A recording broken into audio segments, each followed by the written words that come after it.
So Josh Arndt, Yeah, you're looking strong, buddy. thanks. You're looking. I don't know if the camera can pick it up, but so when did you start working out? You Like, mean you've been working out for a long time. When did you start strength training? How many months ago? 2? 2 months ago. 2, going on 3, I guess. Yeah, it was the middle end of May, I think it was. So how much weight have you put on in, let's call it 2.5 months? Pretty much 20 pounds. You put I on mean, 20 pounds of Some of muscle it's in 2.5 probably months. water weight, right? But yeah, I I'm don't know. consistently It's- over 150 now.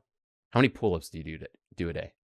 100, 200. I did 300 You did 300 pull-ups? for a few days. Yeah. Yeah. I give myself some like a reserve, right? Yeah. So we're going on this trip or whatever. And Yeah. I figured in case I don't have a pull-up bar, I can have a reserve. Yeah. We might have to bring one. So Wow. you've been doing 100 to 300 pull-ups a day. Yeah. Yeah. Yeah. I was watching you the other day. We worked out and I was watching your forearms. I was like, man, oh day. You can tell like that has been something you've been drilling down on. So you've been working out for 2 months. How many pull-ups a day were you doing before that? 0. So you're doing 0 pull-ups 3 months ago. Yeah. Last year, I think it was last summer, I did, was it 100 days or something like that, 3 months, where I can't remember if it was building. I think it was building. So I started at maybe 10 a day and then one more every day. So by the end, it was like 110 or 130 or something like that. And when did you stop that? After I finished. Yeah. So that So was- like September, maybe October. I Okay. can't remember when So that from September, October for a good 6-7 months, 0. And then you're just back to 100, 200, 300 Yeah. pull-ups a day. So yeah, that's impressive. So, I mean, the reason I asked that, one of the reasons I'm really excited to have you on is I think we both agree with this, that one of the things that might be missing from the Christian formula today, kind of where we live, in America 2023, is there seems to be a lack of an understanding of the necessity and the importance of discipline in just how that forms your spirituality, how that forms your Christian life. There's some guys out there that are talking about that. Not necessarily, there are guys from a Christian perspective, but even just from a secular perspective, people are recognizing discipline is going to be the queen of your virtues. I don't know if we'd quite put it that way as Christians. We'd probably say humility, but Sure. so I just want, and you are by far the person out of anyone I know that is the most disciplined. So I don't know if you want to talk about that. Just how has discipline affected you, or why is discipline important to you? It's grounding. You know, when you have these things that you're going to do every day, right? Or that you know are good for you, and you just do them, then you're grounded. You don't have to second guess it. And it's good for you because it's feeding your mind, it's feeding your body, right? It's doing these good things. And yeah, I mean, same thing for other people, right? You know you have these things, whatever it is that you do, because that's the nice thing is you can do whatever you want, right? So I'm doing pull-ups. Well, maybe someone wants to do push-ups, or maybe someone wants to wake up at a certain time. Reading the Bible is another thing, right? So every morning before I go to the gym, work out, I listen to the Bible for an hour, right? And you get it done. Maybe that sounds bad, right? To get it out of the way, but I don't know. It's important for me because it's a good thing, right? I mean, as a pastor or as a Christian, you could say broader stroke, reading the Bible is something that we should be doing. So have you struggled with, in your past, have you struggled with vices and such before? For sure. Yeah. Yeah. So you've gone through periods where you haven't always been just a natural, like, I'm disciplined in all areas of life. Everything comes easy in those areas. Like, you've struggled in different things. I'm not asking you to speak to those, but Yeah. Yeah. For For sure. Yeah. And it doesn't come easy. That's where I think like motivation is a joke, right? Motivation's a total joke because it comes and goes. I don't wake up hardly any morning feeling motivated. I mean, maybe after I, wake up and start doing things for a couple of hours, you're feeling good, but you just do it, right? Wake up, get your day going, get those things that, those check marks, those early wins.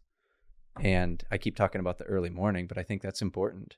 Yeah. And I Right. want to circle back to that early morning because Sure. I've recognized some of that too.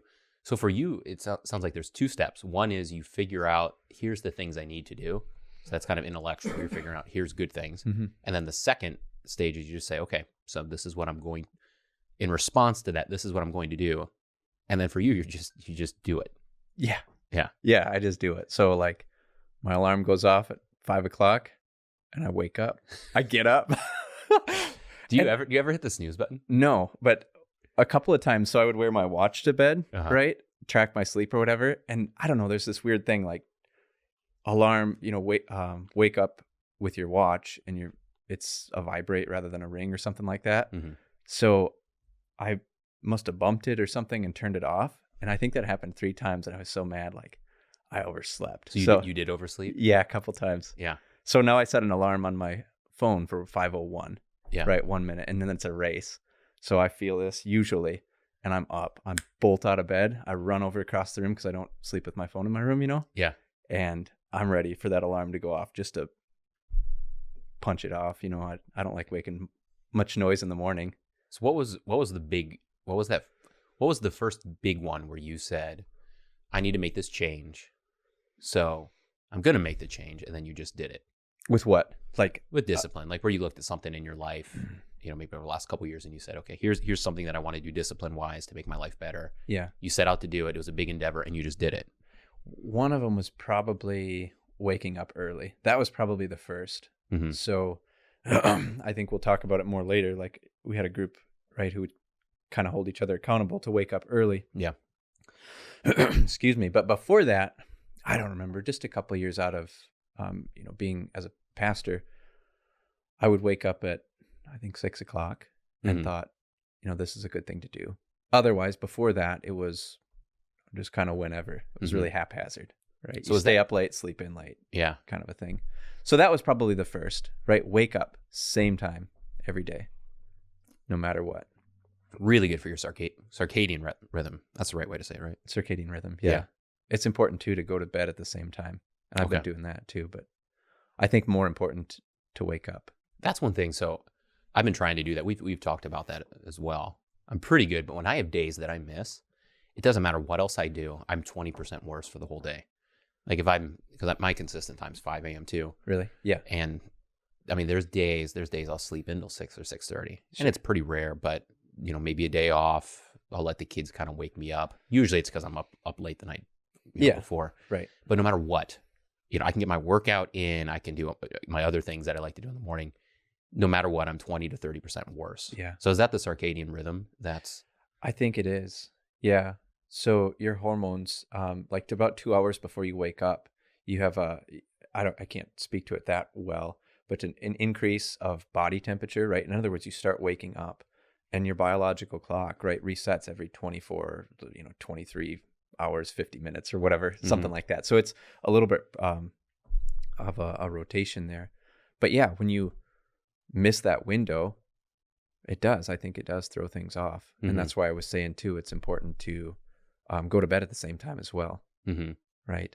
Or why I'm sure we've all had it where you stay up late one night and then you try to go to bed early the next night and it's kind of hard, right? You can't fall asleep because your body's kind of in that cycle like, oh, I stayed up late last night, So I'm going to do it again. Yeah. I remember I was watching Lex Huberman. Did you ever watch him? He's pretty good. He's Andrew I think he's or Fried maybe he's Andrew Huberman, the scientist. Yeah. Is he at Stanford? Yep. Okay. Yeah, and he was talking about that a little bit with him. I think we'll probably get into some ice therapy, cold therapy here in a little bit. But he was talking about how your body temperature does drop like 2 degrees, if I remember right. Yep, that's right where I got it before from you go to bed. Okay, his stuff. Yeah. He did a whole thing on sleep, right? Your circadian rhythm and light. So he's an ophthalmologist as well. Big on getting light into your eyes, like right when you wake up. Okay. How did he say? But your retinas, right, are your eyes are a window into your brain, kind of a thing, right? There's cells external of your brain, but they're directly connected to your brain. So you can't like wake yourself up by shining a flashlight on your hand. But if you get light in your eyes, your brain knows. Okay. It's day, right? Yeah. So by doing that, you're training your body. You're waking up, you're looking at the sun.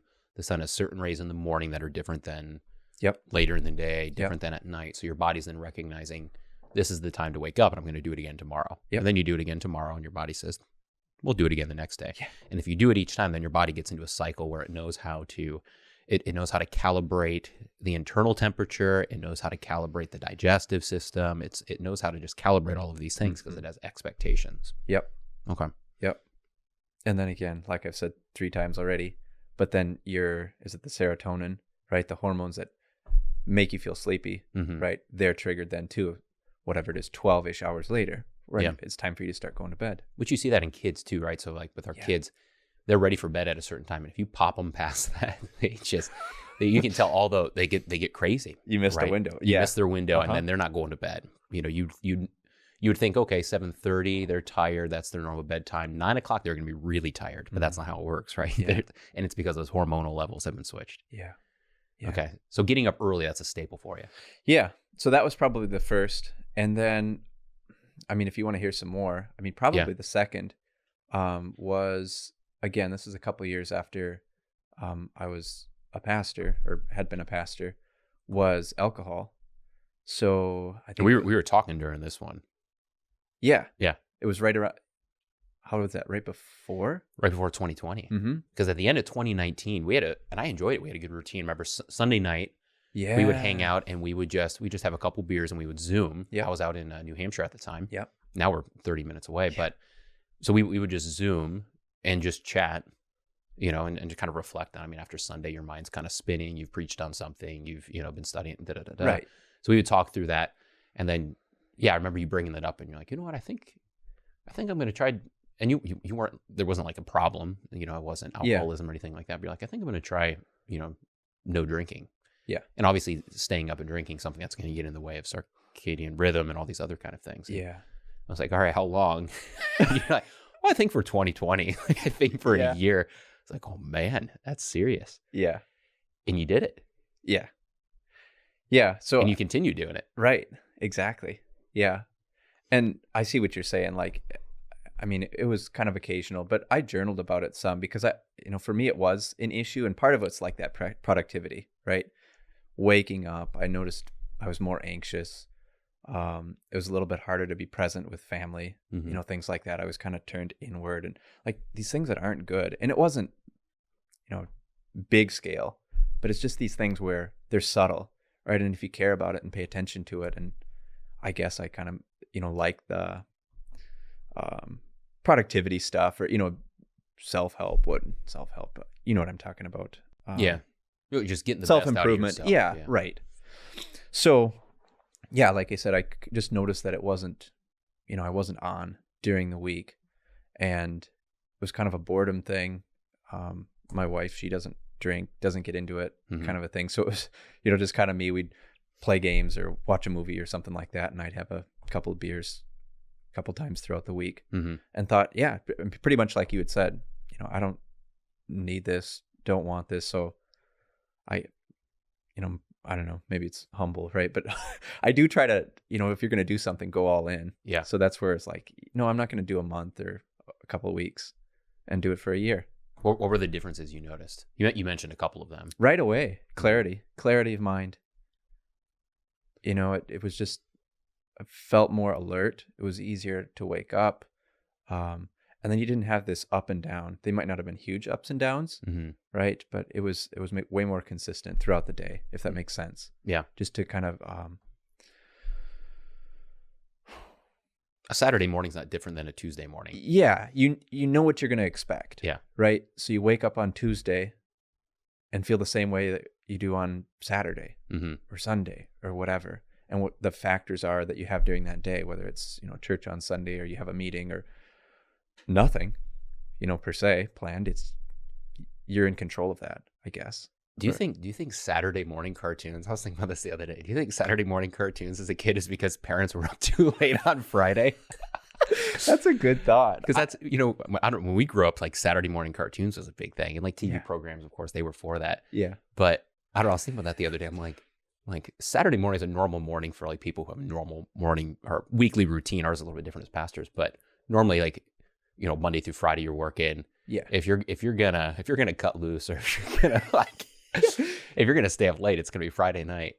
Like, I wonder if there's a correlation there between that's why Saturday morning cartoons versus the kids in front of the TV. That's a good thought. And I don't know. It's terrible because, I mean, that's exactly what is, right? How many parents will like throw a screen at their kids and just to get them to be quiet, right? That's unfortunate. And we don't, I mean, you wouldn't say this, and I know I wouldn't say this, and I know our church body wouldn't say this either. Like we don't think alcohol is a bad thing. Right. You don't think alcohol is a bad No. thing. We talked about that since. Good thing, good gift from God. If used correctly, you know, it can provide blessings. I mean, a wedding with alcohol makes a wedding much more fun. For sure. Yeah. Ben is excited about that. We met at a wedding actually not that long ago, over an old fashioned and a cigar. So, well, yeah, good things.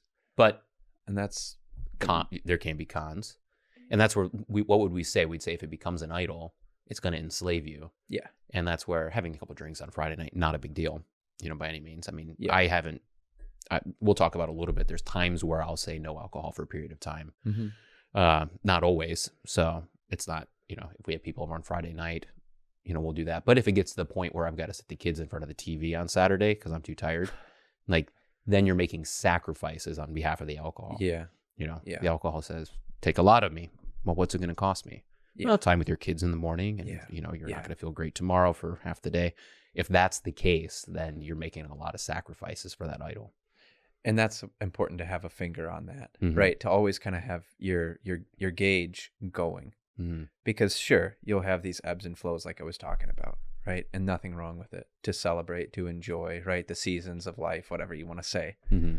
But yeah, if you're neglecting duties, responsibilities, and making it an idol, then that's a problem where, I mean, the Bible is pretty clear, right? If those things are there, cut them out, right? Get rid of them. Yeah. So, yeah. And like I said, it was kind of a little habit for me. I thought, I don't want this. I'm going to cut it out. And then, you know, throughout, I think it was halfway through the year, I said, well, you know, I could see myself after a year just kind of saying, okay, check mark, I've done that. Let's try it another year, you know, because this is great. And I haven't looked back since, which, you know, again, it's just kind of a personal decision more than anything, but yeah. So that was, another one. What else? Yeah. Well, I know you've got some other ones. We'll get into some of the detail ones because I want to talk about that Exodus 90 here in a little bit. Sure. So what would you say? So discipline. Yeah. What happens if you have a lack of discipline as a Christian? How does that play out? I'll go back to the grounded again. I think if you have a lack of discipline, you're susceptible to being, you know, led one way or the other, right? You don't have a clear path. Part of the whole purpose of discipline, right? It's not just to like do this thing, kind of like I had just said, right? It's not necessarily checking off something on your list, which you might do that. But I think it's having these things in order that you recognize are good and beneficial for you. And that's where you're going to have some differences from person to person, at least, you know, specifically, right? Coming out in action. But yeah, I don't think you can really be grounded if you don't have discipline. Yeah, because I think there's two levels to the discipline.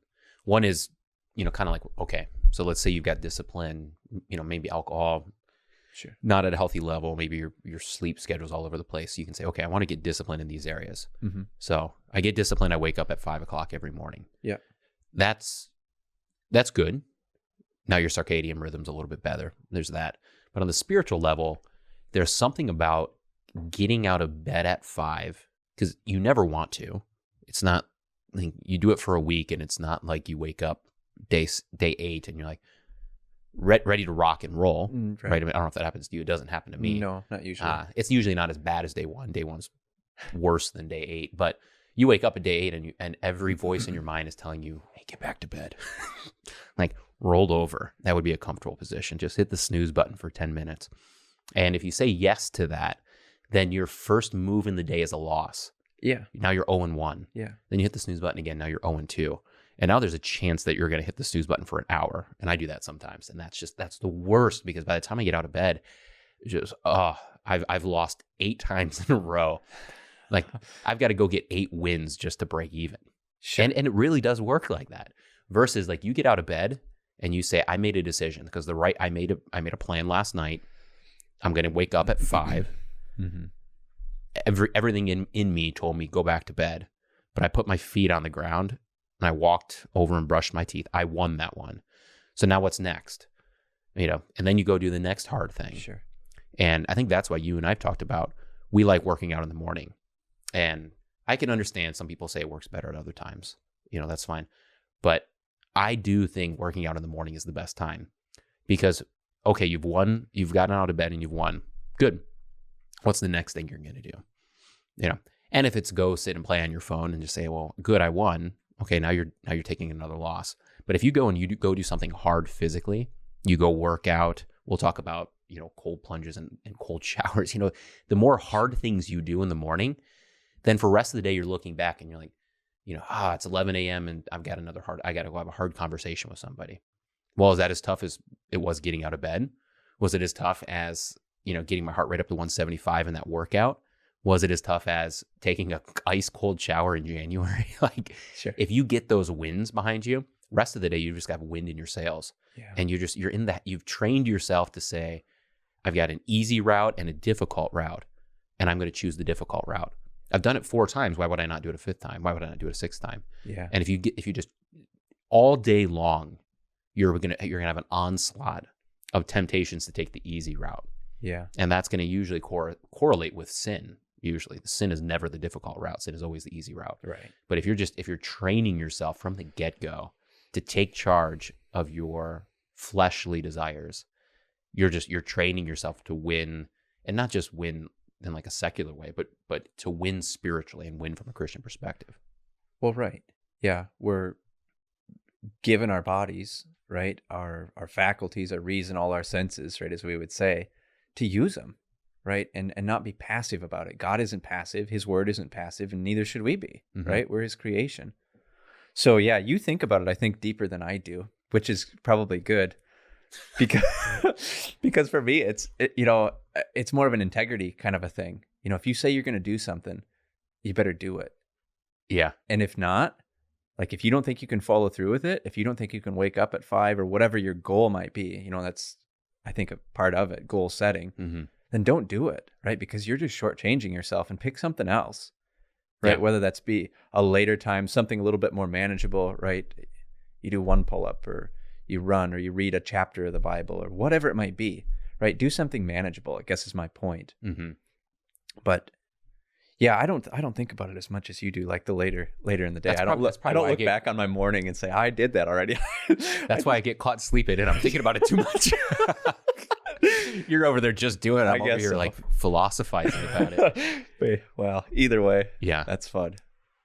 So most people aren't as disciplined as you. That's why I brought up your fitness right off the bat. One, you can see it. The camera's got to pick it up. But I'll do a wide shot here. Yeah, I mean, let's do a little flex for the camera here. Yeah. Oh, why not? So I'm not joking when I say like. So I mean, Josh, I know you. We get together at least once a month or so.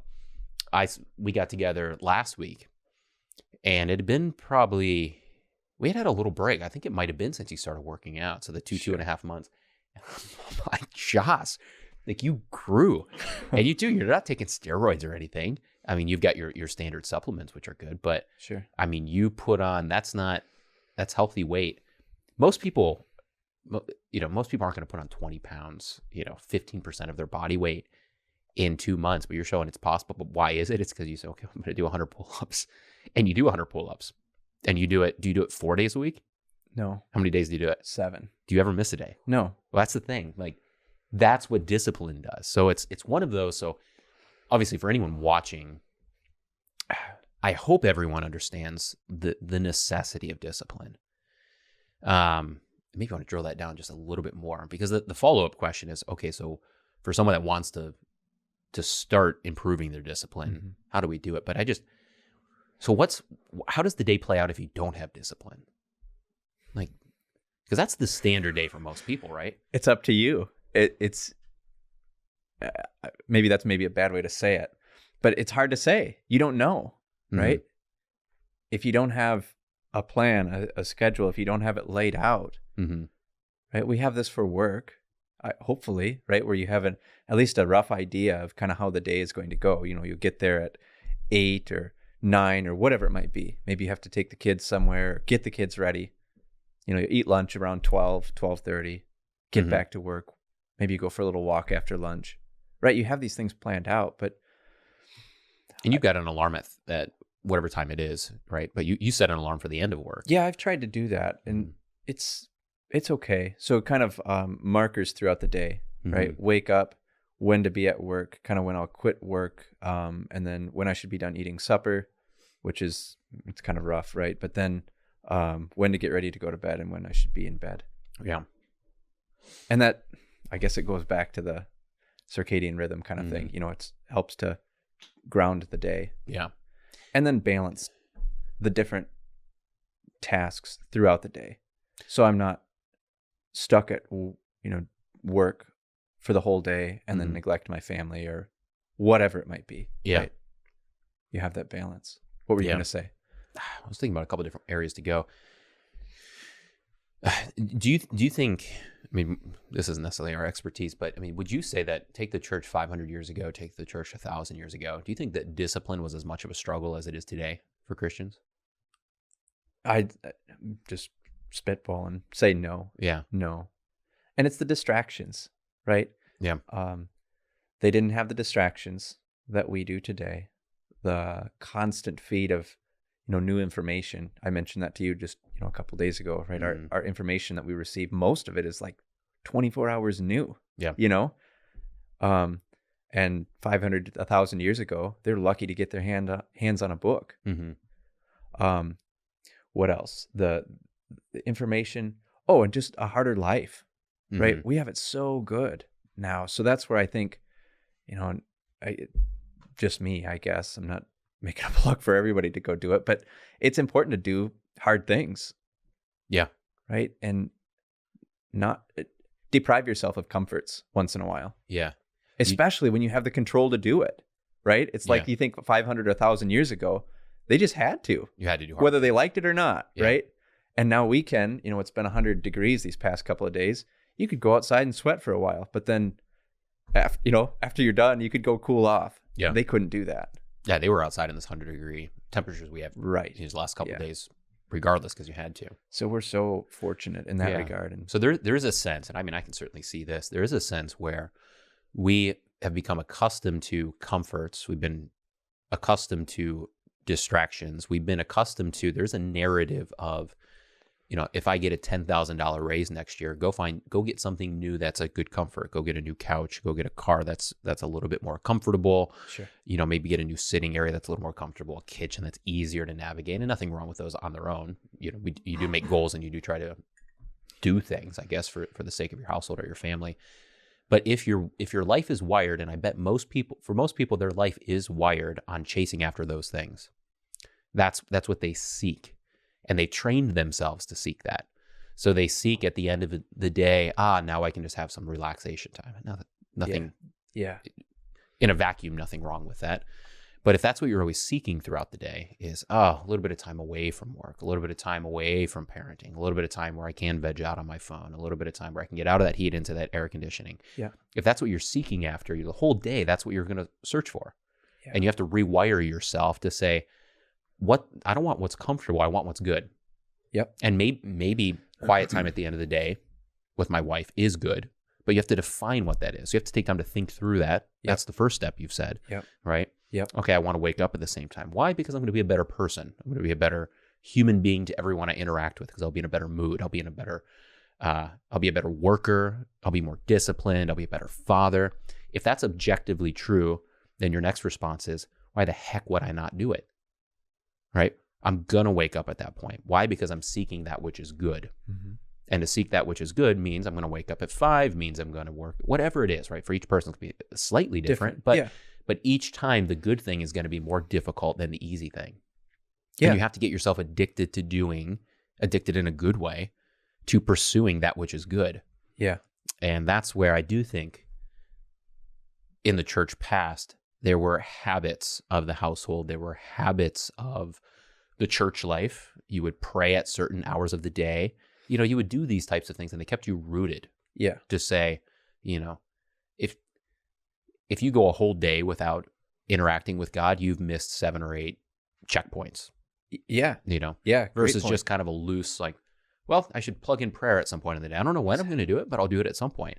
Like, you got to say in the same way, oh, I'm not going to just wake up when I want to. I'm going to wake up at 5 and I'm going to pray at 7. Yeah. I'm going to pray when I put the kids down to bed. Yeah. And we're going to go to, you know, this on Wednesday morning, and we're going to go to church on Sunday morning. And that's something that we're going to go because we know it's good, and we're going to do the good thing. Yep. Because we don't want comfort. We want goodness. Yeah. And I get the impression, like, with addicted, right? It's something you like to do. I'd say more of a habit, almost forced, right? Probably a better word, yeah. However, you know, someone listening is gonna take it. But my point is to say you're not gonna enjoy it all the time, right? I can't imagine, I could be wrong, that the folks, you know, the Christians 1,000 years ago looked forward to waking up at 2 or 3 in the morning, right, for their middle of the night prayer. You know, but then when you do it, like you had mentioned, right? You know it's good for you. It's like eating. I mean, you know, eating's usually not an issue for people, right? People, we like to eat. Yeah. But you need that substance. Yeah. Yeah. With eating, I mean, actually I had a donut yesterday, which is really rare, but someone actually brought it into the office.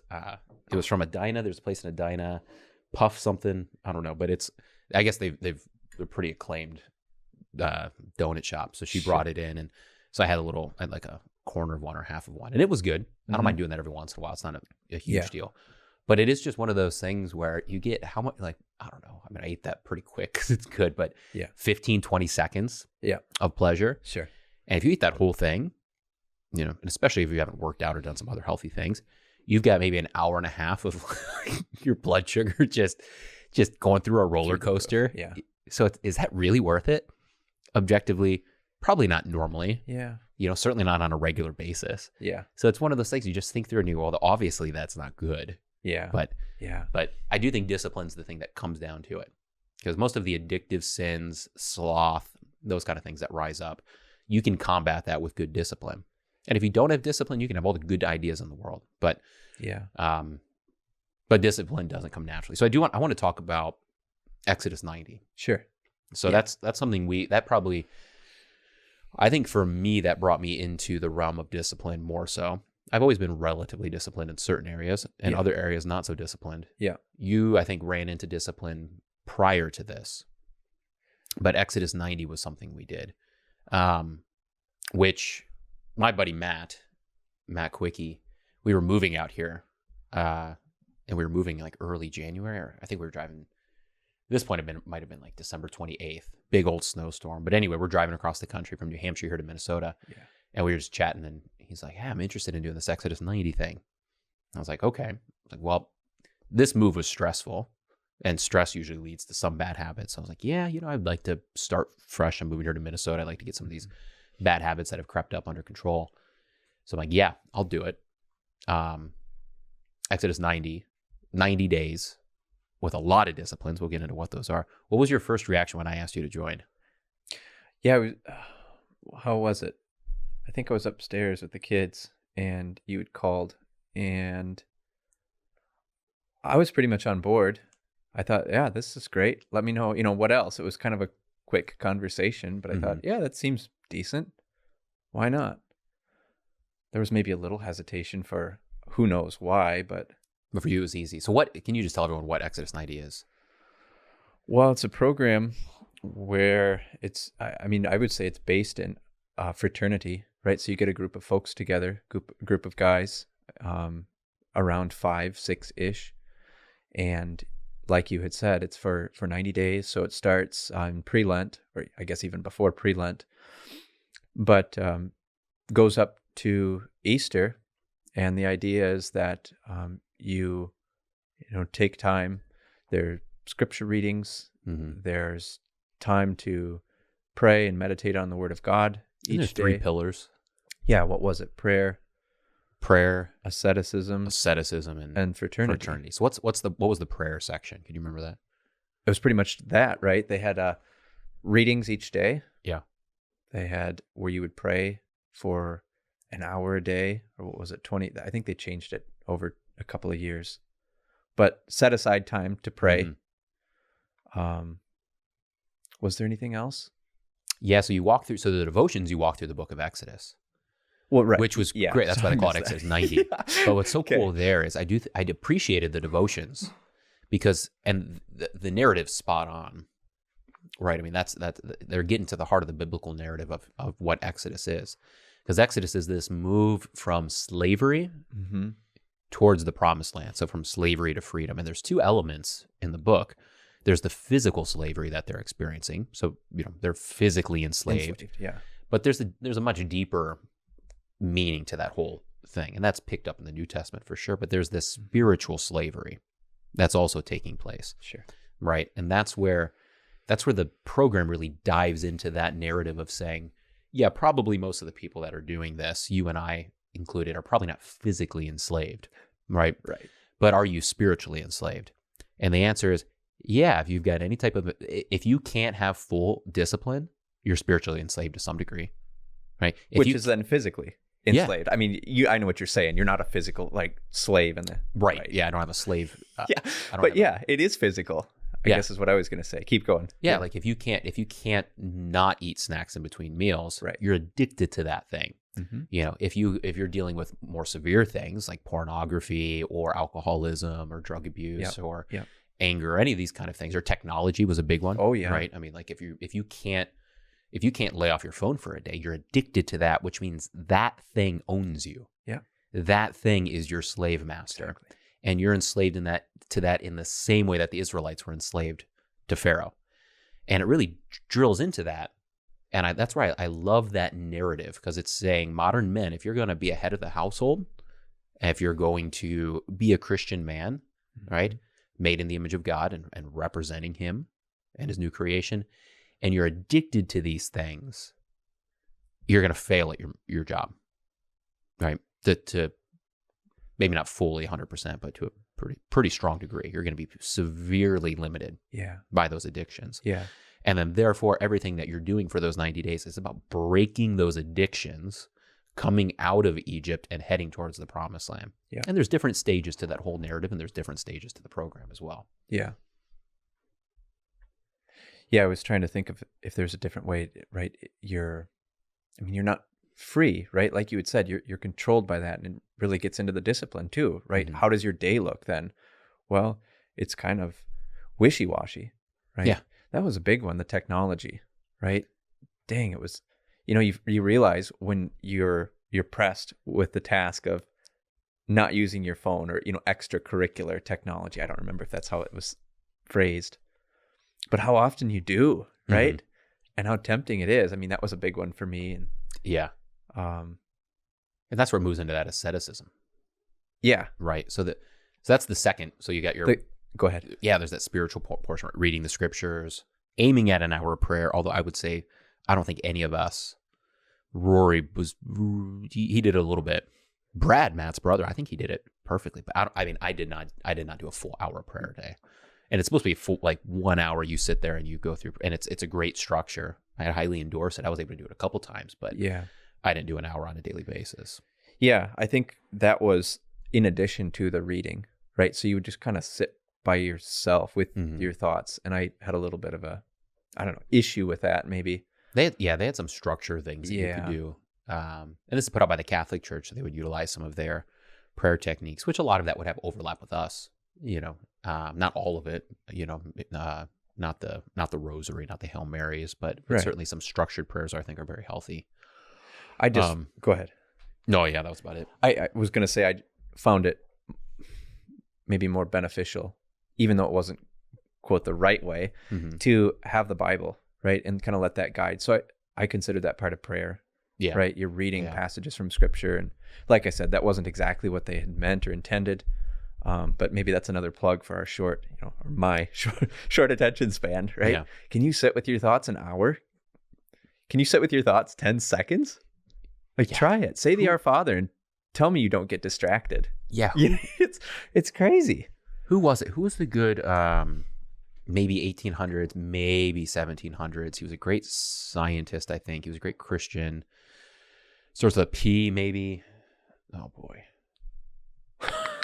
Anyway, I think he was a mathematician. He's famous for other things. Like, it wasn't Picasso. Picasso's an artist, right? Picasso's an artist. Yeah, Piaget. Wasn't Piaget? See if Ben can find it here. Anyhow, anyway, maybe as I kind of, but anyway, he said this was the chief spiritual practice. I don't know if maybe that's a little bit of an overstatement, but he would say to sit in a dark room by yourself and to see how long you could do that. Yeah. And I remember Peter Kreeft was talking about this. I don't know if you know Peter Kreeft. He's a Catholic guy. He's a professor of philosophy at Boston College. Okay. Great. I mean, he's published over 100 books. He's a great guy.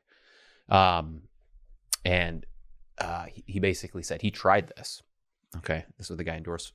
And it was just to sit in a dark room by yourself. Mm-hmm. And he's like, start with 5 minutes and see how long you can do it, basically. And Peter Kreeft tried it. He said he came out, or maybe it was 10 minutes he was supposed to do, but he came out and it was like a minute later. He thought it was like 20 minutes. No kidding? Yeah, he said it was so difficult. And he said the point was, all you have in that dark room is yourself and God. Yeah. And can you sit there with just yourself and God? And if not, what's that say about yourself? you know? Yeah. If you can sit with somebody else for that long, but if you can't sit with yourself for that long. Anyway, I thought that was where I was kind of saying that I think it's important too, because I mean, we would, acknowledge that our minds, our hearts are sinful, mm-hmm. right? And to have that direction, right? To pray the Psalms or whatever it might be, which, God's word guides our thoughts and our prayers and our hearts and our desires. So, I mean, for anybody, right, myself included, to kind of have that as a foundation. Yeah. And then let that, again, like I had said, guide my prayers. It helps to teach us the language of what to say, because otherwise it just kind of becomes another spiritual an exercise of discipline or asceticism, right? Can you sit in a dark room by yourself for an hour? Yeah, I can do it. I dare you, kind of a thing. Yeah. Well, is that really the most edifying? Yeah. It's more just removing, I think, all those different distractions. Yeah. And I'm getting off on a tangent, but yeah. But anyway, so there's different ways to do that hour. So that's that first pillar. A lot of obvious value there. The second pillar, asceticism. Do you remember the list of different things? So what's asceticism mean? That means basically disciplines, right? I mean, it's just basically you're disciplining yourself. You're removing things from your life. Isn't that, I don't know what the proper definition depriving? Of asceticism is, but there's an aspect. It has to be a depriving. Yeah. Right. Yeah, I think spiritual discipline. Bennett's looking it up for us. Asceticism definition: severe self-discipline and avoidance of all forms of indulgence, typically for religious reasons. Yeah. So there you go. And the scriptures say, right, when Jesus speaks about in Matthew 6, mm-hmm. right, about fasting, and we do that, on Ash Wednesday. The idea isn't just to, cut these things out, but then to refill them with something good. So that's where it goes back into the prayer, right, mm-hmm. where it's the foundation, and that you're removing these things that, I can't believe I missed it, right? The Exodus part in slavery. But, yeah. You're getting rid of these things that are not helpful, and then filling them with, filling your heart, your mind with good things. Yeah. So godly things. So what's the list of these things that we go through? I don't remember them all. You'll have to help me out. I don't know if you can pull it up, Bennett, but there's definitely, so the first one, no alcohol. So for 90 days, no alcohol. And they build in a little, they say, okay, if your anniversary, comes up in February, like go out and have a glass of wine with your wife. Like that's fine. Like don't make a habit out of those. Or any of the ascetic disciplines. Yeah. Right. They said this isn't what it's mainly about. Right. The main thing is the prayer. Yeah. So it wasn't so rigid, like command you to do this. Yeah. Yeah. I mean, I think there's either permission or repentance around missing anything. Right. So there's permission to say, hey, I've got to miss this thing for this specific reason. I've got a 103 fever, can't take a cold shower today. Something like that. Yeah. And the group says like, yep, that makes sense. Or the forgiveness of, I messed up on this, or I had a buddy come visit, from Indiana, Matt, and it was like, okay, yeah, we're not going to practice all these disciplines. Yeah. We're going to feast a little bit when he's here. So anyway, so there's, so he's got it up there on the screen. So prayer, if you go down a little bit lower, so asceticism. So, you know what? This might be a different one I think that you're on. This is Exodus 90, but they're doing something right now. It's like the Lent of St. Michael. St. Michael's So Lent, that's a little bit different. So I think that's the one probably that's up here. Maybe not. Either way, so what was the first one we just said? No alcohol. Yeah. 90 days. No snacking in between meals. Yep. So you just eat your 3 meals a day. Yep. And then Wednesdays and Fridays You fast. And that would be basically, that means you have 2 meals, or you can have 3 meals, right? You have you have one big meal, and then you can have 2 like very small snacks. Yeah. Okay. So here we go. We can just go through this list right here. All right.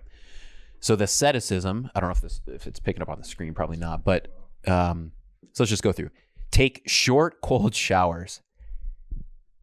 That's really important. I want to circle back to that one. So take short, cold showers, no warm showers for the 90 days. Ever.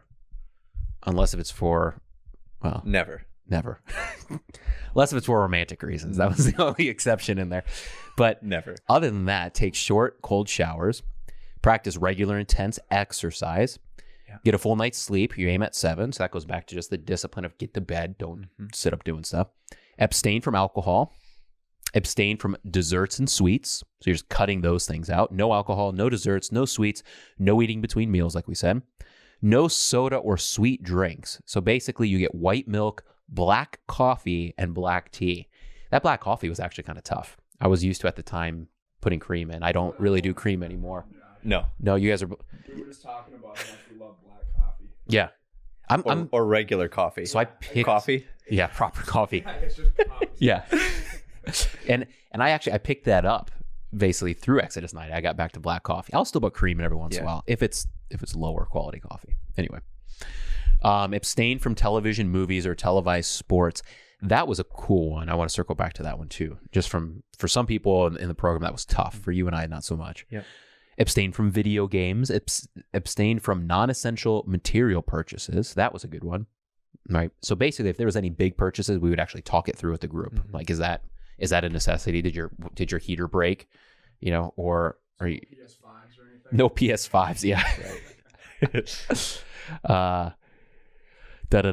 Non-essential material purchases. Only listen to music that lifts the soul to God. Yeah. That was good. That was tough because you're doing workouts. And I was not listening to my normal workout list during that time. But actually, you pick up good music in there. That's another key one. I want to circle back to that one. Only use the computer for work, school, or essential tasks like paying the bills. That's going to go with use only mobile devices for essential communication. Cut out non-essential texting, app, internet use. I know I had to cut off group texts. Sure. Yeah. I'm on GroupMe and some of those things, and I just cut those off. And then take Wednesday and Fridays as days of fasting where you abstain from meat, and you only eat 1 full meal, as well as 2 smaller meals that together are not equal to a full meal. Right. So, and you and I adjusted that one a little bit, and we picked up intermittent fasting 7 days a week.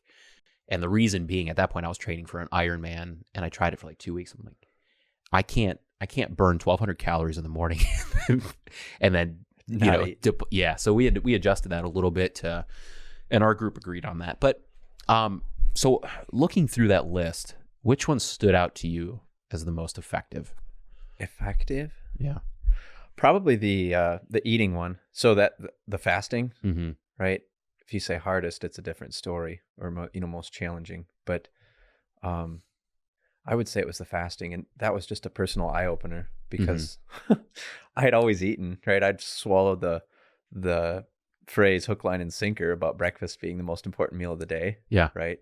Kellogg's just brands it, and those deceivers. Yeah, that's right.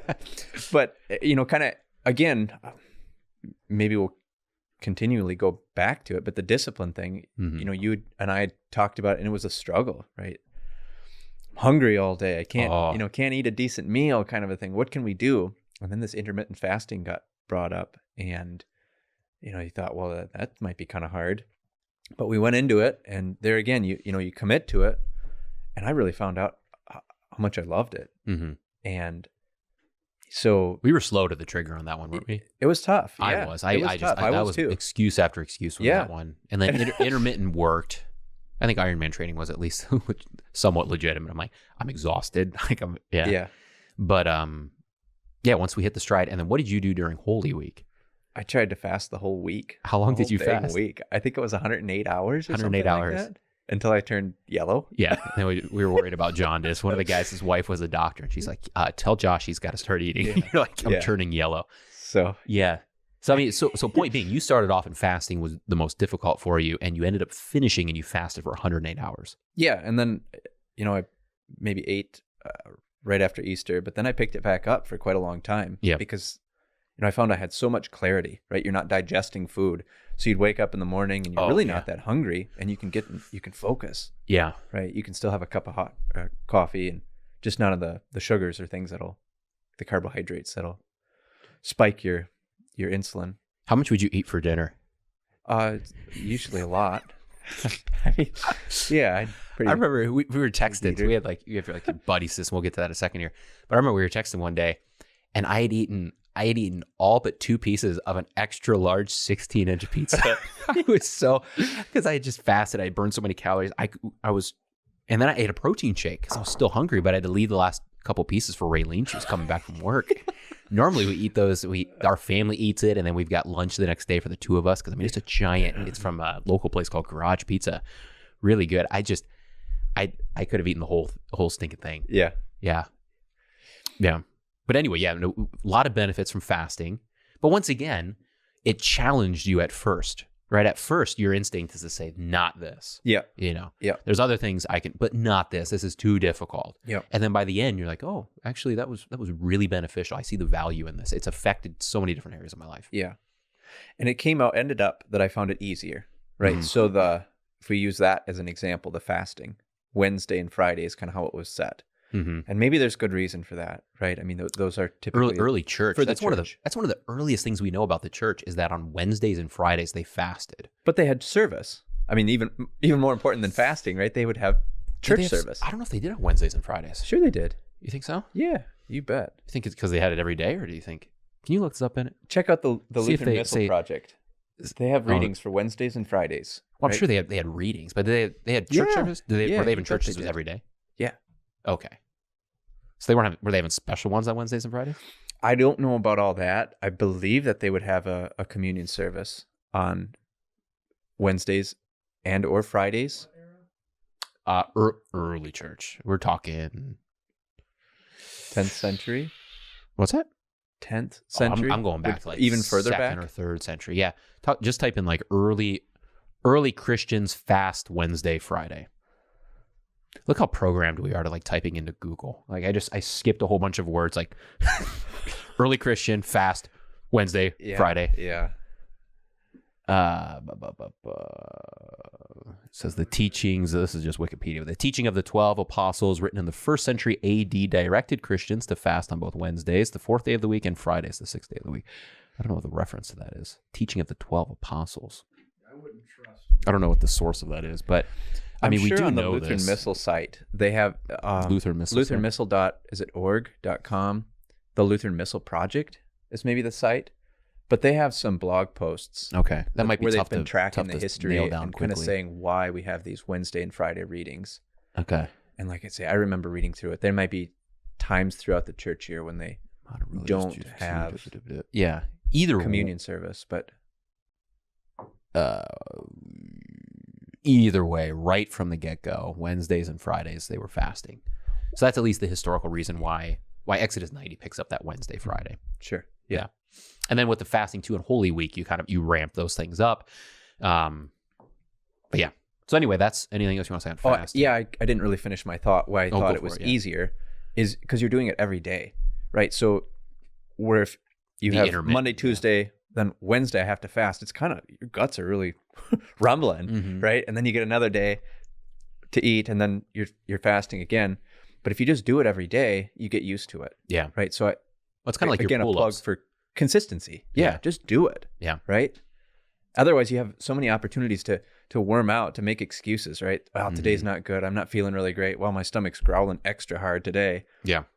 well, if you just do it, write it off, don't think about it, then it's a non-issue. Yeah, like if you wake up at 5 Monday through Friday and then you wake up at 7 on Saturday, one, you're going to feel terrible.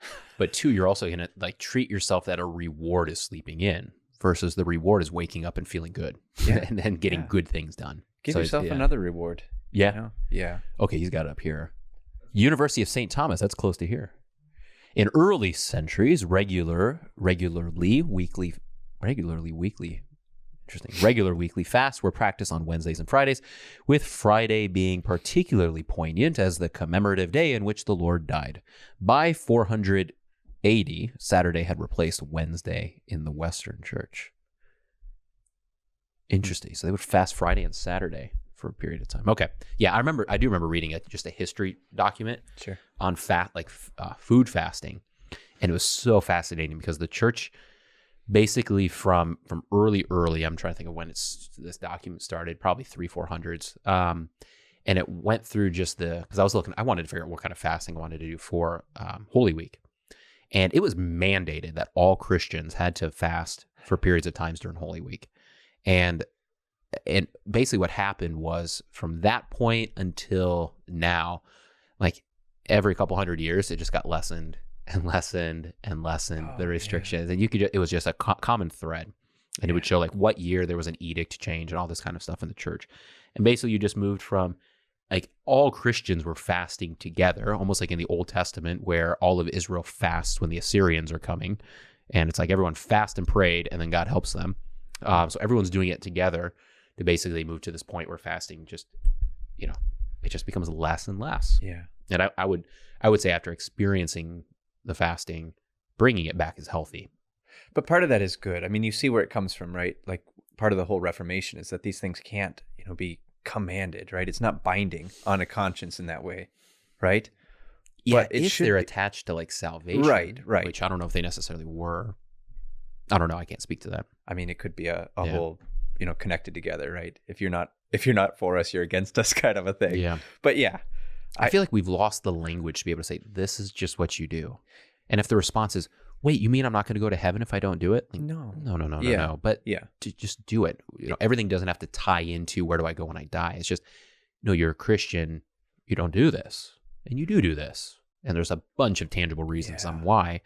And particularly when you have something that the church has done for most of its history, get a round table like this, get the leading Christians from every century, right? So let's just say you've got one from each one. So we've got 20 Christians, prominent Christians, well-rooted in the faith, spiritually gifted, all of these types of things. And if you've got 18 in the room that are like, well, of course you would fast during Holy Week. Why wouldn't you fast? And then you've got, me in 2023, like, well, I don't think fasting is all that important. I think that because of Christian freedom, I should be able to eat whatever junk food I want, throughout Holy Week. They're going to look at me and they're going to say, what? But that's the way it's become, right? And I think that's a pretty new development, right? In the past 100 years or less, right? Where Christianity is trying to please other people, right? And the culture and everything else has become so prominent, right? Its voice has become so loud. Where now we have to almost backpedal and apologize, and we become weak, right?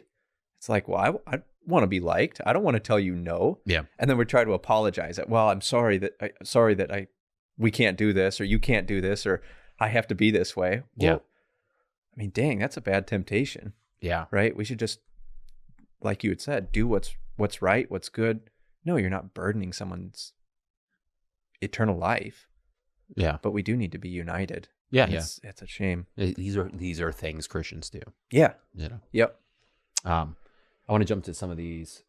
You good with fasting? Food fasting? We could that was my. There we go. Take it. Let's do the cold showers one. Sure. That one. Okay, let me just speak to that one for a second. So, I remember when we started. This was, man, I don't even know if I'd talked to you yet. So originally when we were talking through it, we had asked a couple of our other buddies. They didn't want to do it, but I remember we were looking through the list and it said cold showers. I'd taken a couple cold showers before. Sure. And I said, yeah, all these other things, let's do it. Cold showers, no. Yeah. No, not for me. And luckily the guys were like, well, if you're going to do it, you got to do it. And that's absolutely right. Like, because if you say, well, I want to do 8 out of the 9 disciplines, you're taking control back, and you're saying, I've got to control these things. And one of the big things is like, the point is do the program. This is so utterly different than saying, I'm going to work on 3 things. You know, nothing wrong with that. You know, you did that when you said, I'm going to wake up at 5. I'm going to quit alcohol. Like that's fine. The point of this program is you're completely giving up control. And when we get to the fraternity, right, the group that you're doing it with, that's the key, is you're giving up control and ownership of these things to them and to God. So it very much works on your humility. So they were right in saying, nope, you got to do all of it. So cold shower, I start off and I just despised it. It was the worst. And it is. Minnesota water. This is starting in January. It's no joke. In fact, we looked at, there was a chart, and it has ground temperatures, or ground, like what the natural temperature of water coming into your house is during the month of, I think it was February that we looked at it. Mm-hmm. And where we're at is in the coldest area of the country.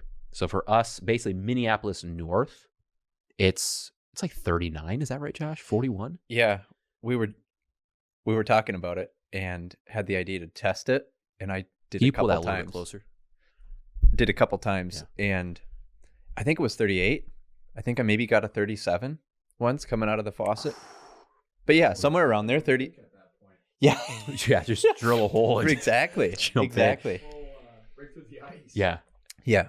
It's cold. Yeah. It's cold. Well, and you take them now, right? Like it's nice. It's like a warm bath almost now. Yeah. It's not that here in the summer. In fact, I went down to Arizona. When we started, I was down in Florida, a little vacation with our family when we started Exodus 9 this last year. Because we've done it 2 years. And then I had a work trip to Arizona.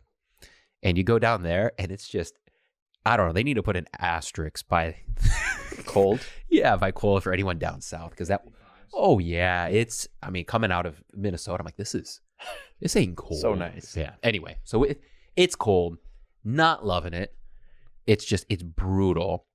Give it maybe 2 weeks, and it became one of my favorite things. Yeah. Doesn't mean that there's not that moment before you jump in. It's always terrible. Always terrible. But that's the point. And that's, I think, there's a lot of physiological things with cold showers, and we can even get into that a little bit. Sure. But I think the most potent thing with the cold shower is, for me, I've got one that drops from the ceiling. So I'm standing there and I'm watching it, and I know what it's going to feel like, and I know it's just going to be absolute misery for 10 seconds, 5 seconds maybe. And you sit there and you say, no. And at some point you have to say yes. At some point you have to say, I'm going to step forward and I'm just going to do it. And it's probably going to be the hardest thing I do all day long. Sure. And that's the key is what are you doing first thing in the morning? You're doing the toughest thing you're going to do all day. Yeah. Everything else in the day looks easy in comparison. Yeah. It's absolutely essential to the whole program. I think it's absolutely essential to my life now. I've carried it through. And it's just, you do that one thing, 10 seconds, right? And boom, like you're tougher mentally, physically. You're not scared of things. You're training yourself day in and day out. I'm going to do this hard thing no matter how much it hurts. Do hard things. Yeah. Yeah, exactly. And we have to look for them, right? I think that's kind of a plug to go what we were saying earlier. Back in history, not that long ago, everyone just did hard things. You had to, right? It was more of a survive kind of a necessity. But now, and there's pros to it, right? Where you can kind of pick and choose, and there's maybe more control, but that's also the weakness of it, is that we're conditioned not to do it. But yeah, do hard things, seek them out, right? For you, for your family, for kids. I mean, it's good, right? It's good for you. If you're soft, the devil's going to have his way with you, right? If you don't have tough skin, the devil's going to find weak points and tempt you and da.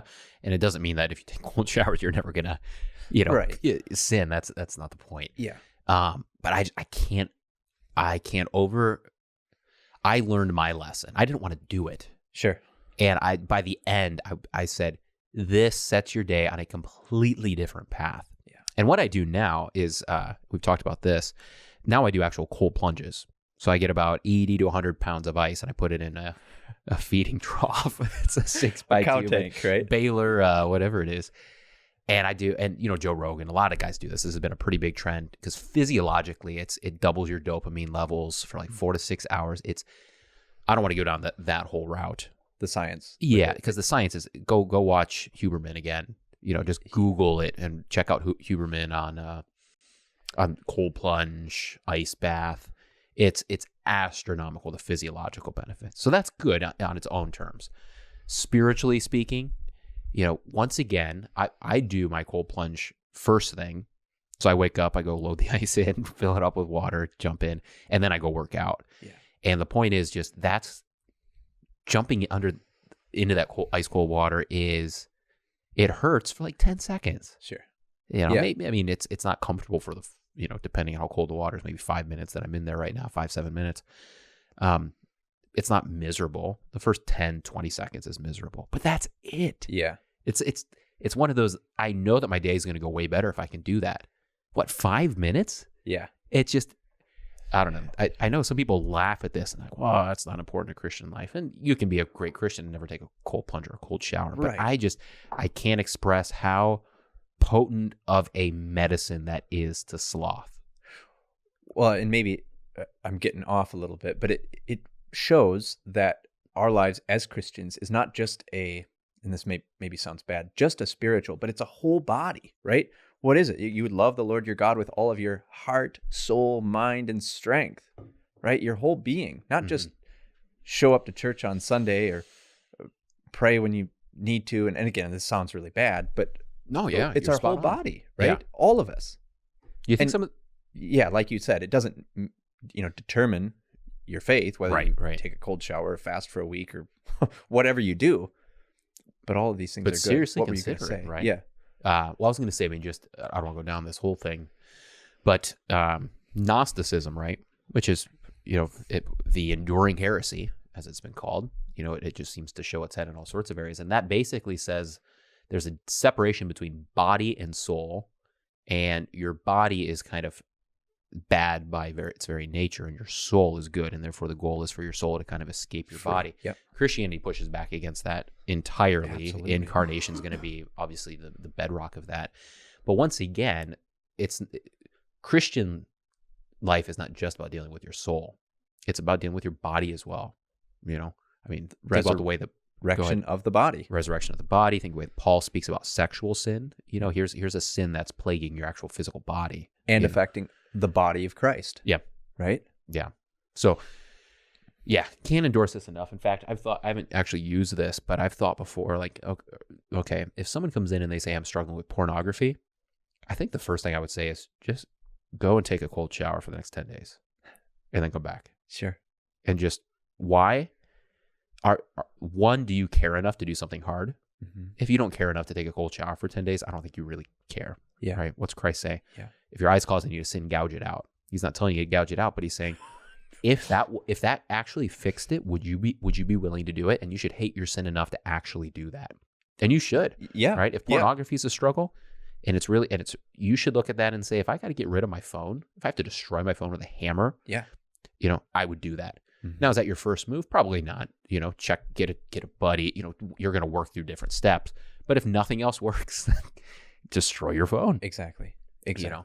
If nothing else works, gouge your eye out. I'm not endorsing gouging your eye out, but that's the point. It's hyperbole, and it's showing that same thing with if you can't take a cold shower for 7 days, you probably don't care enough, right? Just do that and then come back, because now we've learned a little bit of self-discipline, right? Because what happens when you're under that temptation? You have to be disciplined. You have to say, yeah, I don't want that pleasure, that fake pleasure, that lie of it, that deception of a pleasure, right? Yeah. Yeah, you said it. I'm going to take the hard route. Right, exactly.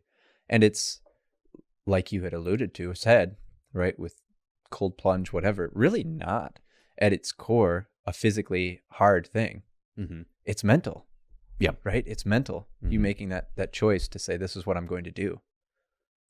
And who opts out of a cold plunge or a cold shower and says, give me a breakfast burrito? Give me a donut. I don't know. You don't. You've got to. You're feeling good. You just had a big win. You want to go on for your next win. It's just, it changes your mentality again. Anyway, anything else to say on cold showers?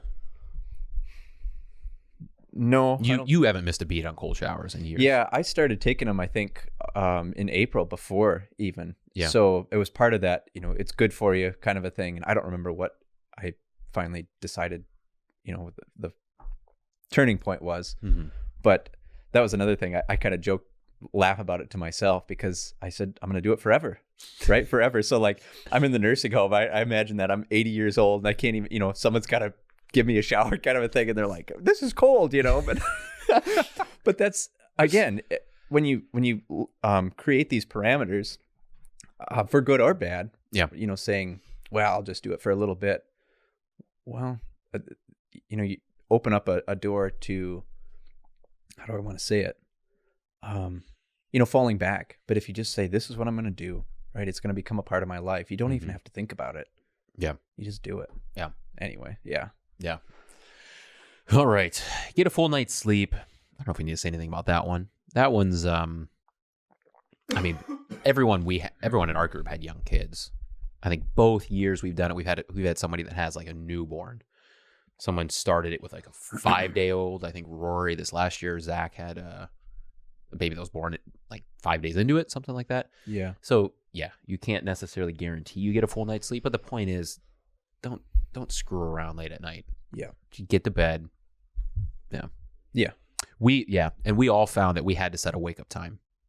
Everyone set a wake up time, and we'd report back into the group anyway. Abstain from alcohol. We've talked enough about that. Abstain from desserts and sweets. And then abstain from eating between meals. Let me just say this maybe with that one. So both years I got sick a couple times. 103 fever. I did not take cold showers when I had a 103 fever. You might do that. I don't feel bad about taking a normal shower with a 103 fever. Yeah.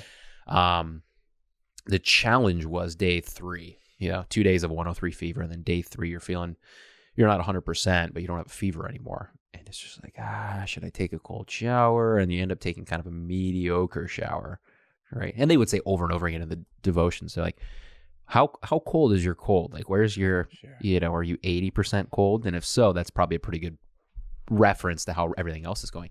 And it was true. I would take a warm shower. A couple days I cheated. Mm-hmm.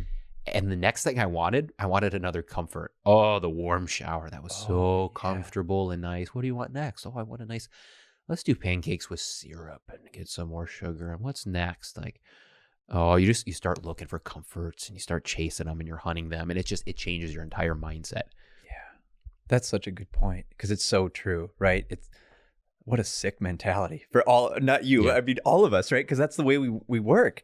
It's like, well, I'm okay with this. So as long as I started, I might as well just keep going. Yeah. Kind of a thing. It's terrible. The temptations were through the roof. I let one thing slide and everything else comes tumbling down. It just goes to show the power of discipline again. You keep those things firm and the day goes by easy and you're like, it wasn't too difficult. I'm in the habit of winning. Mm-hmm. And then you just let one thing slide and then it's like, well, let's let something else slide. Oh, what about this? Ooh, that's a good pleasure. Go after that one. Yeah. Yeah. So yeah, desserts and sweets, eating between meals, not too tough.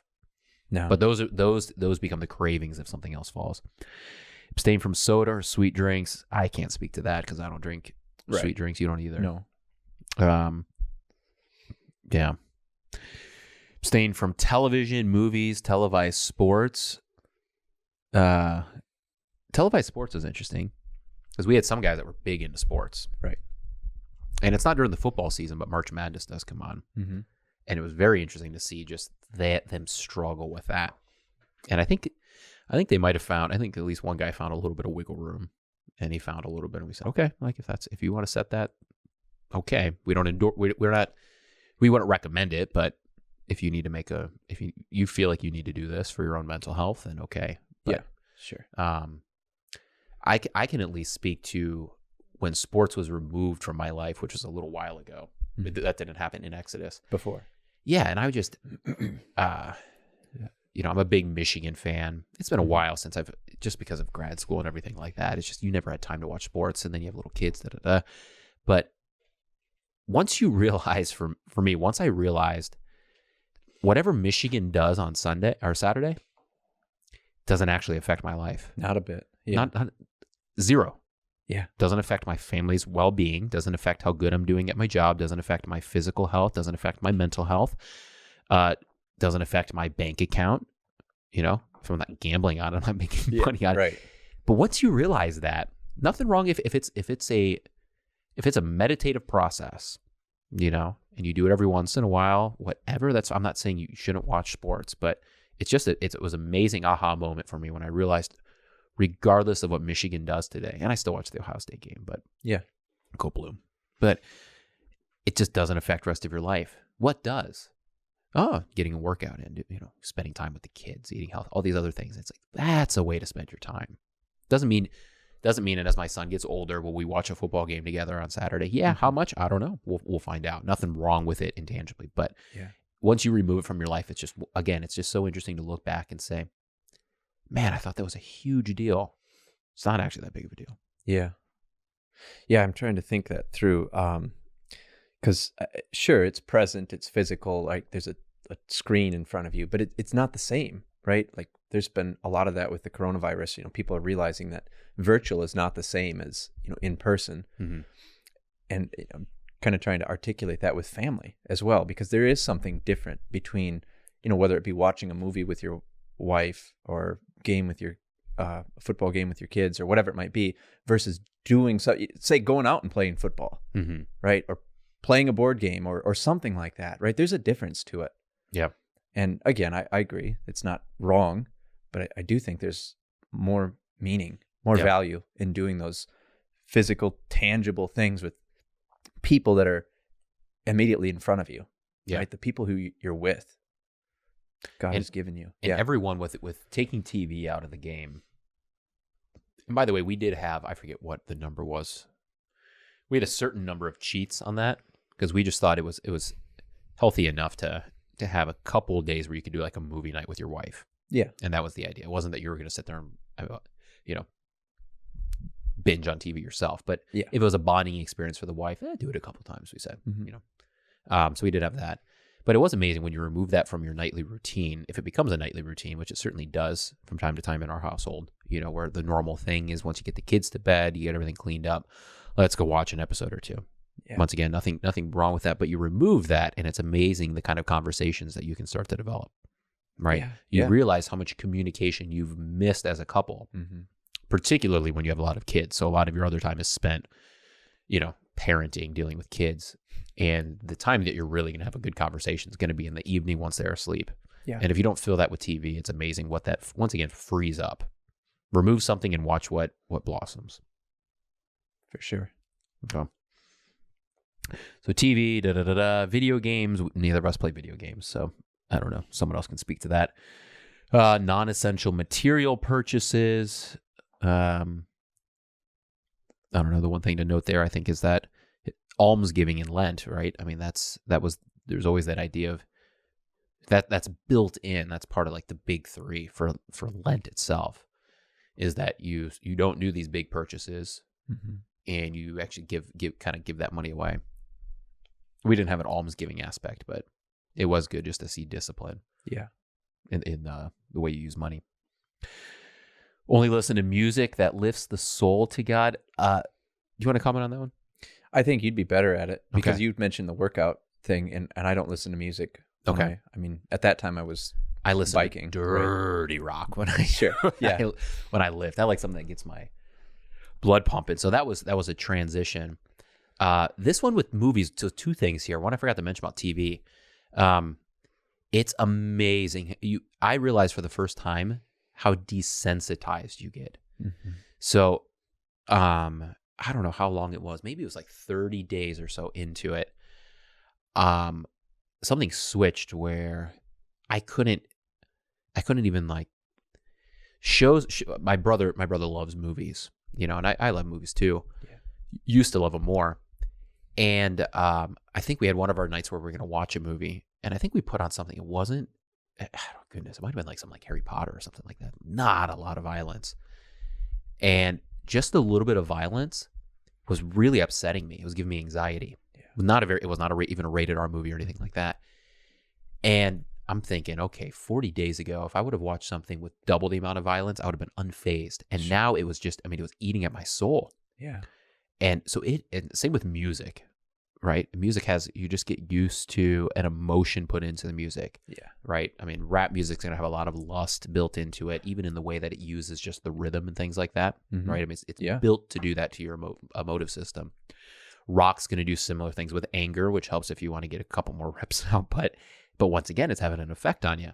And then, and then you listen to this music that's not affecting you in that way. And then you go back and you taste it and you go, oh my gosh, that anger is that's too much for me. Or that violence is too much for me.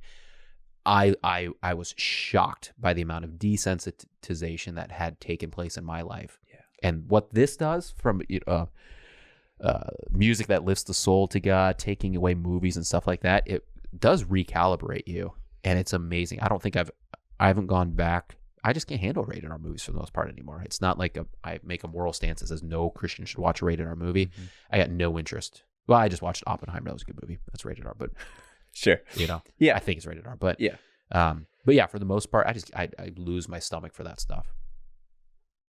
Yeah, I remember you saying that and thought that was really neat. And I didn't experience the same because, rarely watch movies and I, don't seek out our movies or anything like that. And music too. I listen to, anything. I like rap, but like I said, it wasn't a huge part of my everyday kind of a thing. I find it hard to focus, when you're studying. You don't need it when I'm exercising, things like that, but it makes sense. It totally adds up, right? Because it's, you call it propaganda, right? Conspiracy theorists, but really, it's not like you'd said, right? Those words are in there and they do have an effect, right? Yep. In the same way that good things, good words, good food, good whatever has a positive effect. Yeah, 100%. Yeah, these all these different areas, they're just attacking so many different areas of your life that once again, you're not thinking of these things when you're thinking, okay, Christian, go pray. You're thinking, okay, like, I don't know, dear God, please be with, this is it's so formative on so many layers is the point. And I hope for someone that's watching, they're thinking, oh, I've never thought about the desensitization process. I've never thought about my fleshly yearnings for snacks in between meals or my inability to wake up in the morning. And it's like, these are different areas of discipline that are very formative to your Christian life. Yeah. And it affects you physically, it affects you spiritually, it affects you relationally. And if you're struggling, try some of these or try Exodus 90 here. I would highly endorse that. It's a war, right? There's a war going on with all of us. Especially as baptized Christians, right? You remember like pastors or whatever talking about a target being placed on your back, right? Because the devil is actively working to tear you away from that. And of course, Jesus says, my sheep know my voice and none of them will, I won't let any fall from my flock. But it is, we can't live life passively, right? Otherwise, all of these things are going to have an impact and influence on us. So yeah, like you had said, I think it's super important, whatever your decision might be. And maybe that's, I don't know, unnecessarily open-ended, but to think about it, right? To just be aware, cognizant of what's going on and how those things may or may not be affecting you for good, bad, or otherwise. Satan's trying to ensnare you. He's trying to enslave you. And how's he going to do that? He's going to get you addicted to things that he can use a little bit at a time. Yeah. Right? Like you'd said with the desensitization, right? If you flash something terrible in front of your eyes or says, again, kind of a common analogy, right? The devil's not just going to say, deny Jesus, right? Deny the faith. Well, we're going to say, that's ridiculous. Get away, right? But these subtle things, right, that we think, well, it doesn't really matter. How can this hurt? And maybe, again, I'm sounding too legalistic or rigid or whatever it might be, but they do have an effect. Yeah. Well, I think you're speaking truth and you're speaking honest. And I think that's good. It's good to hear. The truth needs to, needs to be proclaimed. Once again, if someone's listening to this and saying, man, now I'm worried about my salvation. Once again, that's not your point. That's not my point. But the point is we're going to speak very clearly on those facts that, like if there's 100% there's going to be different areas in your life that you're struggling with. The devil wants that. He wants to use that as a foothold. And what's his strategy? More than anything, his strategy is he wants to get you addicted to things. Yep. What things go through the 7 deadly sins, right? He's going to try to get you to sloth, to avarice, to pride, all these different things he's going to use. Yeah. Yeah. And these are meant to combat those things. So music that lifts the soul to God, only use computer for work school or essential tasks. Use only mobile devices for essential communication. Cut those out. I mean, those are really the last two. We've already talked about fasting. So, I mean, those two, I mean, that's the big technology thing, right? And that's, what do you think about that? That was the toughest for me. There's so many opportunities to excuse it. And there's where, I think if possible, and I need technology for, because I can't see very well. I can't pick up a book kind of a thing to read, to study, whatever. So, you've got your whatever open, and then attention says, oh, let me check this. Let me go off to here. And God, it's a slippery slope, right? It's easy to, because it's right there. You have your phone, we carry them in our pockets, right? Your computer's right there where you might be doing work, writing a sermon, a paper, whatever it might be. And then you've got the internet, you've got your email, you've got notifications coming in. It's such a distraction. Mm-hmm. So yeah, if you can just get rid of it, I think that's maybe the solution to it for a period of time, right? So you're going to do some work, leave your phone out of the room, turn it off, whatever it might be, right? Don't have it by you. Don't have it face up. Yep. Don't have your notifications on, your ringer on, whatever it might be. But yeah, it was a struggle. It was a struggle for me. And still is. Yeah, I think that's a potent one. It's one that you can probably see the most. Goodness, I mean, you can just see people on their phones when life is happening around them and they're distracted by something. Yeah. The one I remember is, I think this was before Exodus 90, but I'd got into crypto trading. Sure. For a while, and you can get addicted to the daily news on that, following the charts, all that kind of stuff. And I remember there was one day we were still back in New Hampshire, so we had this little island in our apartment there, and I was up on the island, or I was playing with Eiley. She was probably 2 at the time, and we were having it was a good play. She was having fun, laughing, that kind of thing. And all of a sudden, my mind went to crypto, like that, right? It's amazing how quickly it just kind of ensnares you. And next thing I know, I'm up there, just stop playing. Now I'm looking at the crypto charts. Yeah. And I can't remember if my wife might have said something at that point, but it was one of those, we quickly decided, the phone's got to go away when I come home, because it's sitting there as a temptation. And how much of an idiot am I that you've got time with your kid, which goes fleetingly fast. Yeah. And I'm sitting there looking at my phone on something that has no effect. I'm not selling anything, Yeah.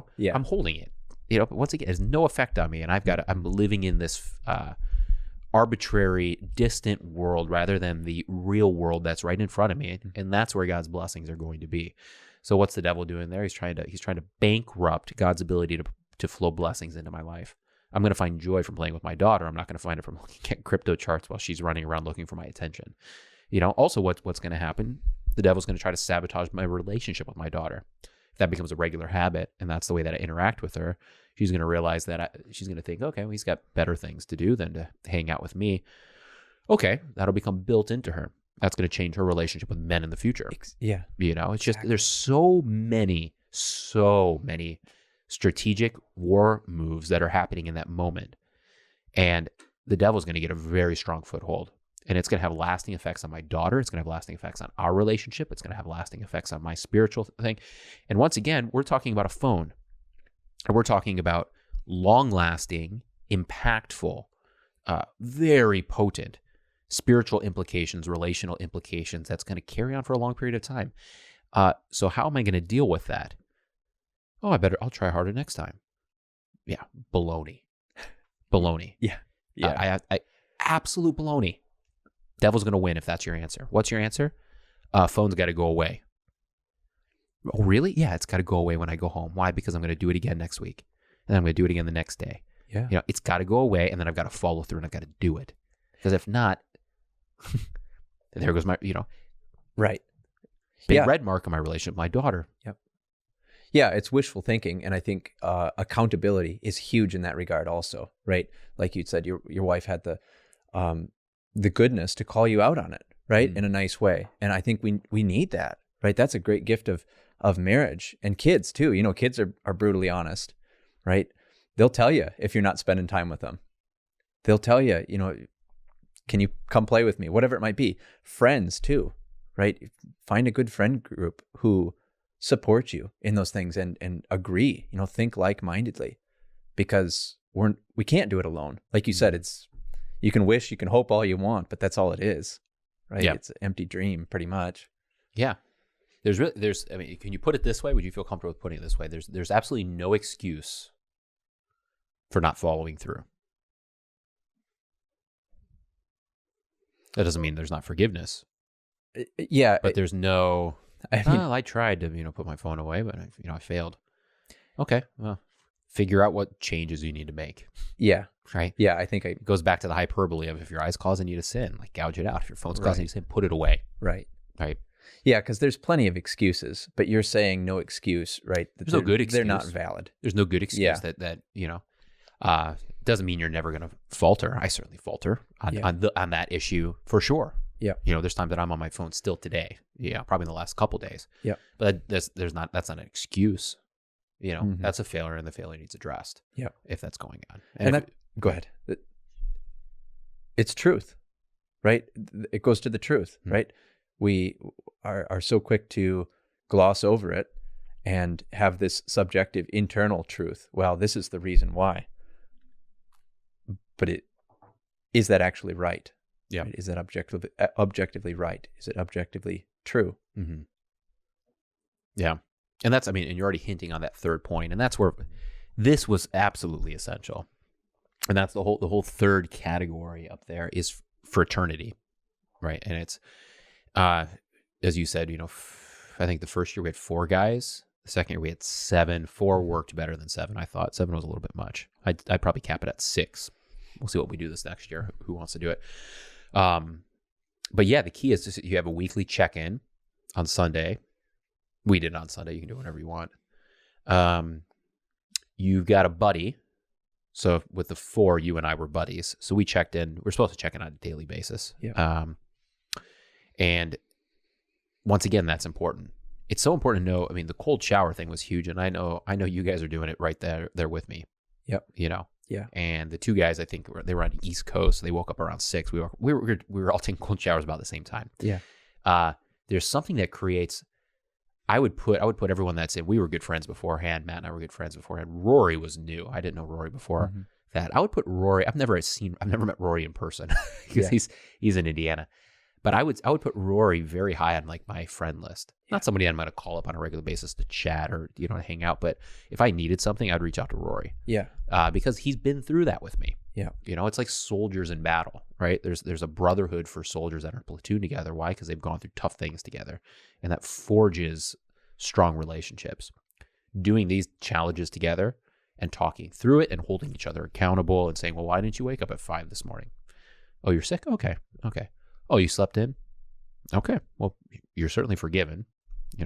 Don't beat yourself up all day, but tomorrow let's get up on time. Right? Yeah. That kind of accountability, that kind of treating each other like men and not like boys, that's key to this whole formation. Would you agree? Yeah. Yeah, I think so.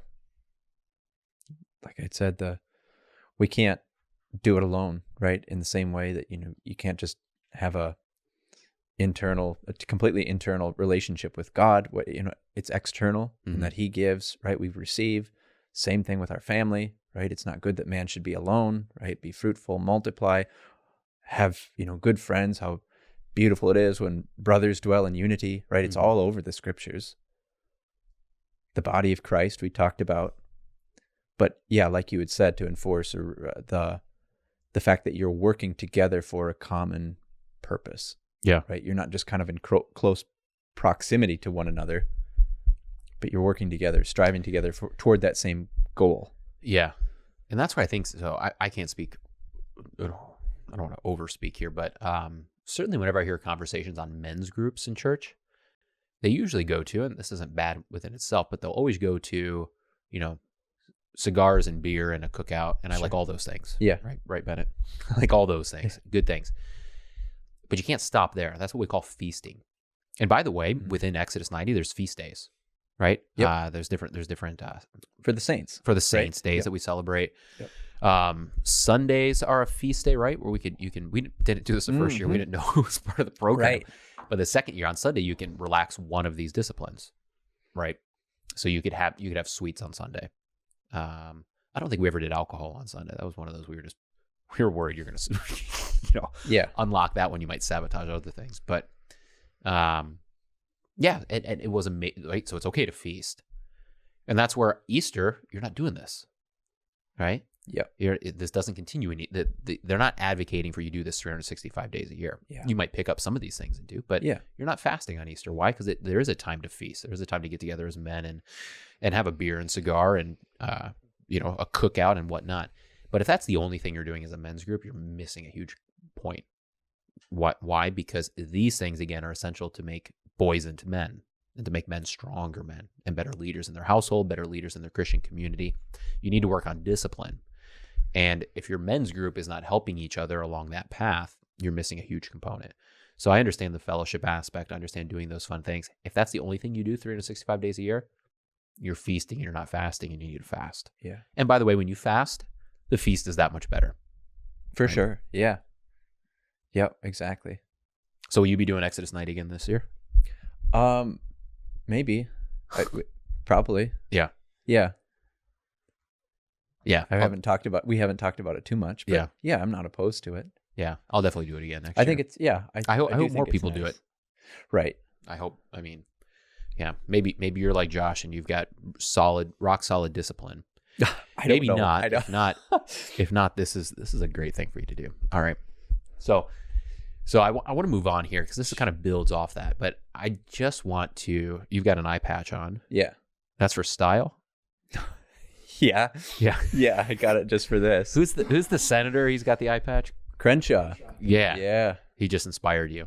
Yep. Yeah. Yeah. No, you've got an interesting story with your eyes. Yeah. I don't know if you want to tell that story a little bit. I think it'd be beneficial for people to hear. Yeah.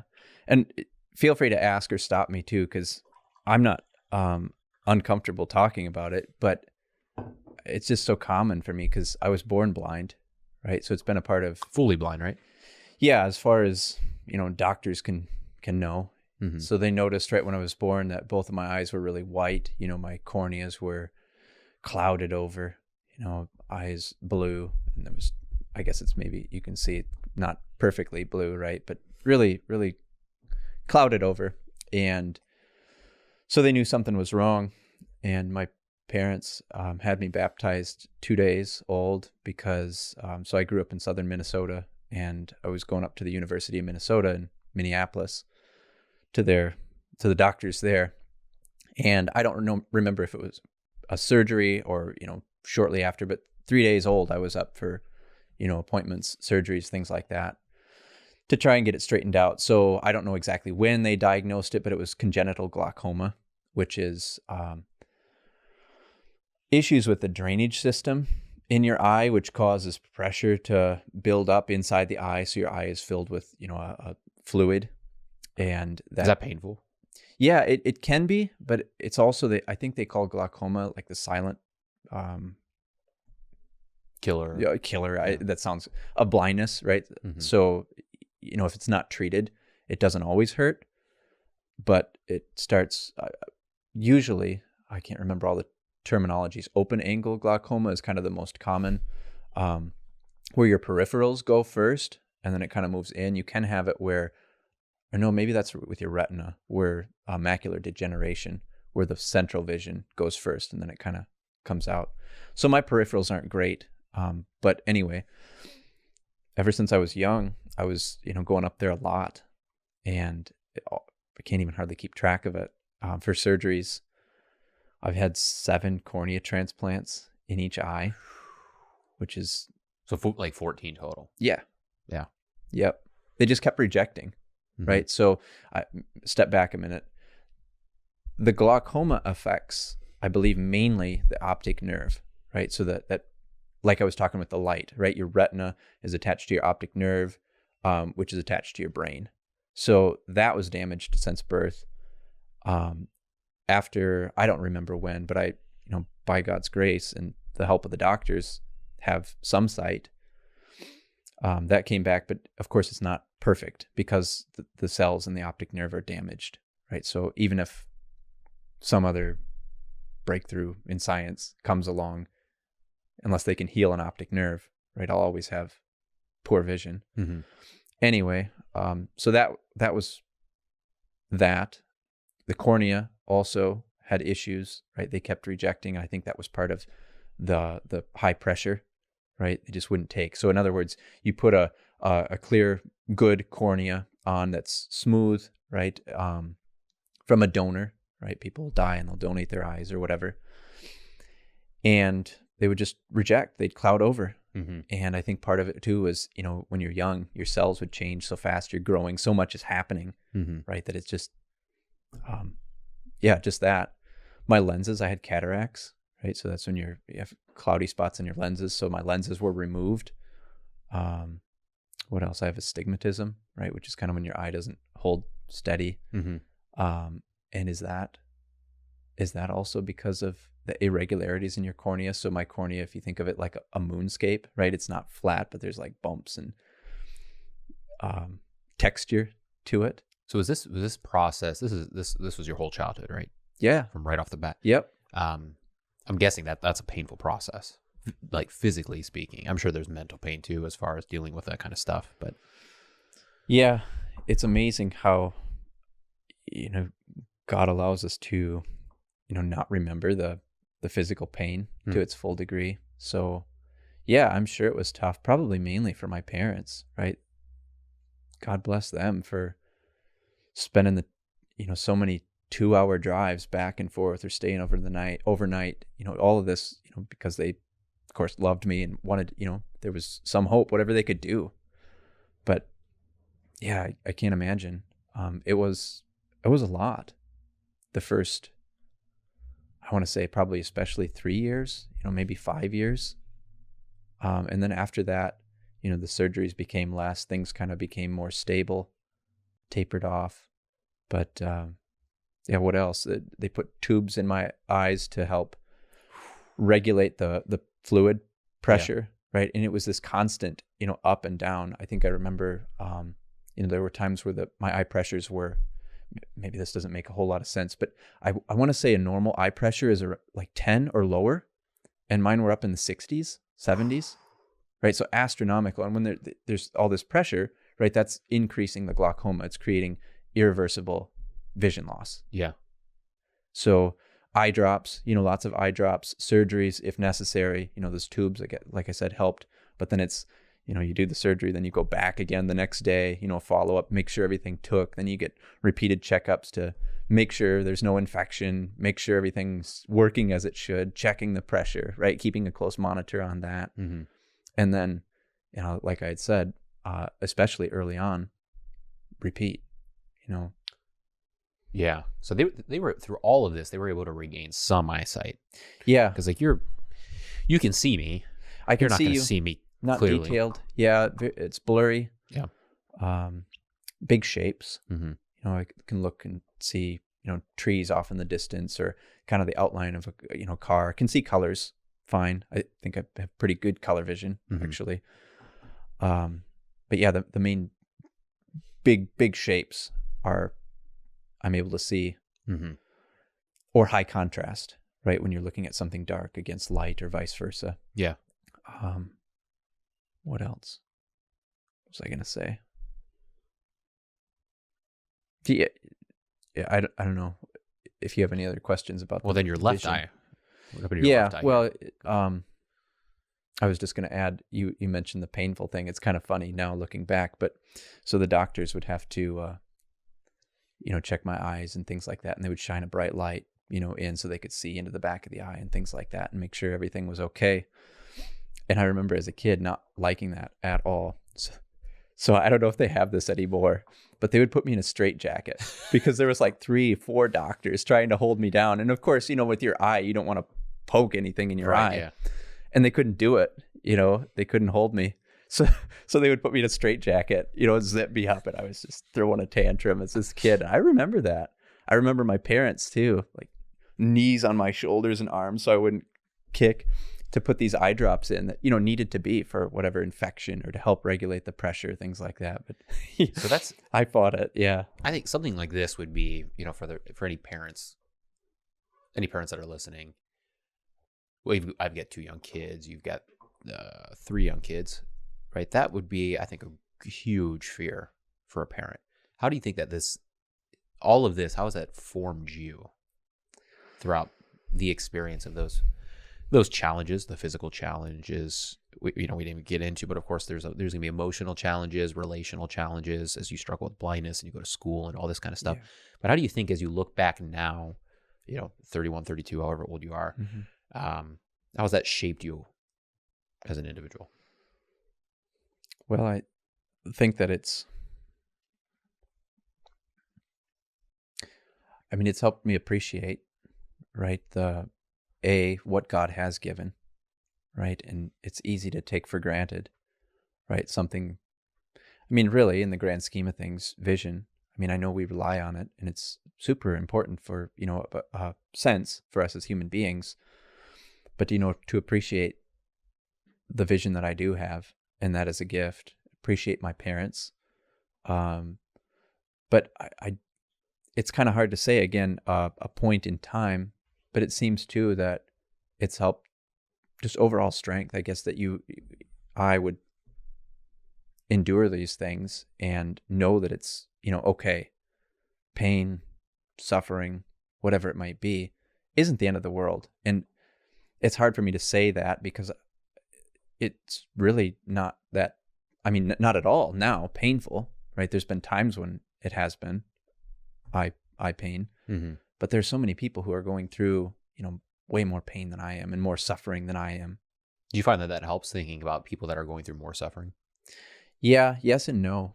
So, I think, when you think about it, you can empathize with people in that way to a degree, right? It's hard to say like, oh, I know how you feel, because you don't necessarily, and everyone's different. And like we said, kind of with the cold showers, right? It's not always as much physical as it is mental, and everyone's, in a different mental state, have different variables going on in their life, right? Different things at play, different circumstances. So yeah, I think to a degree, yes.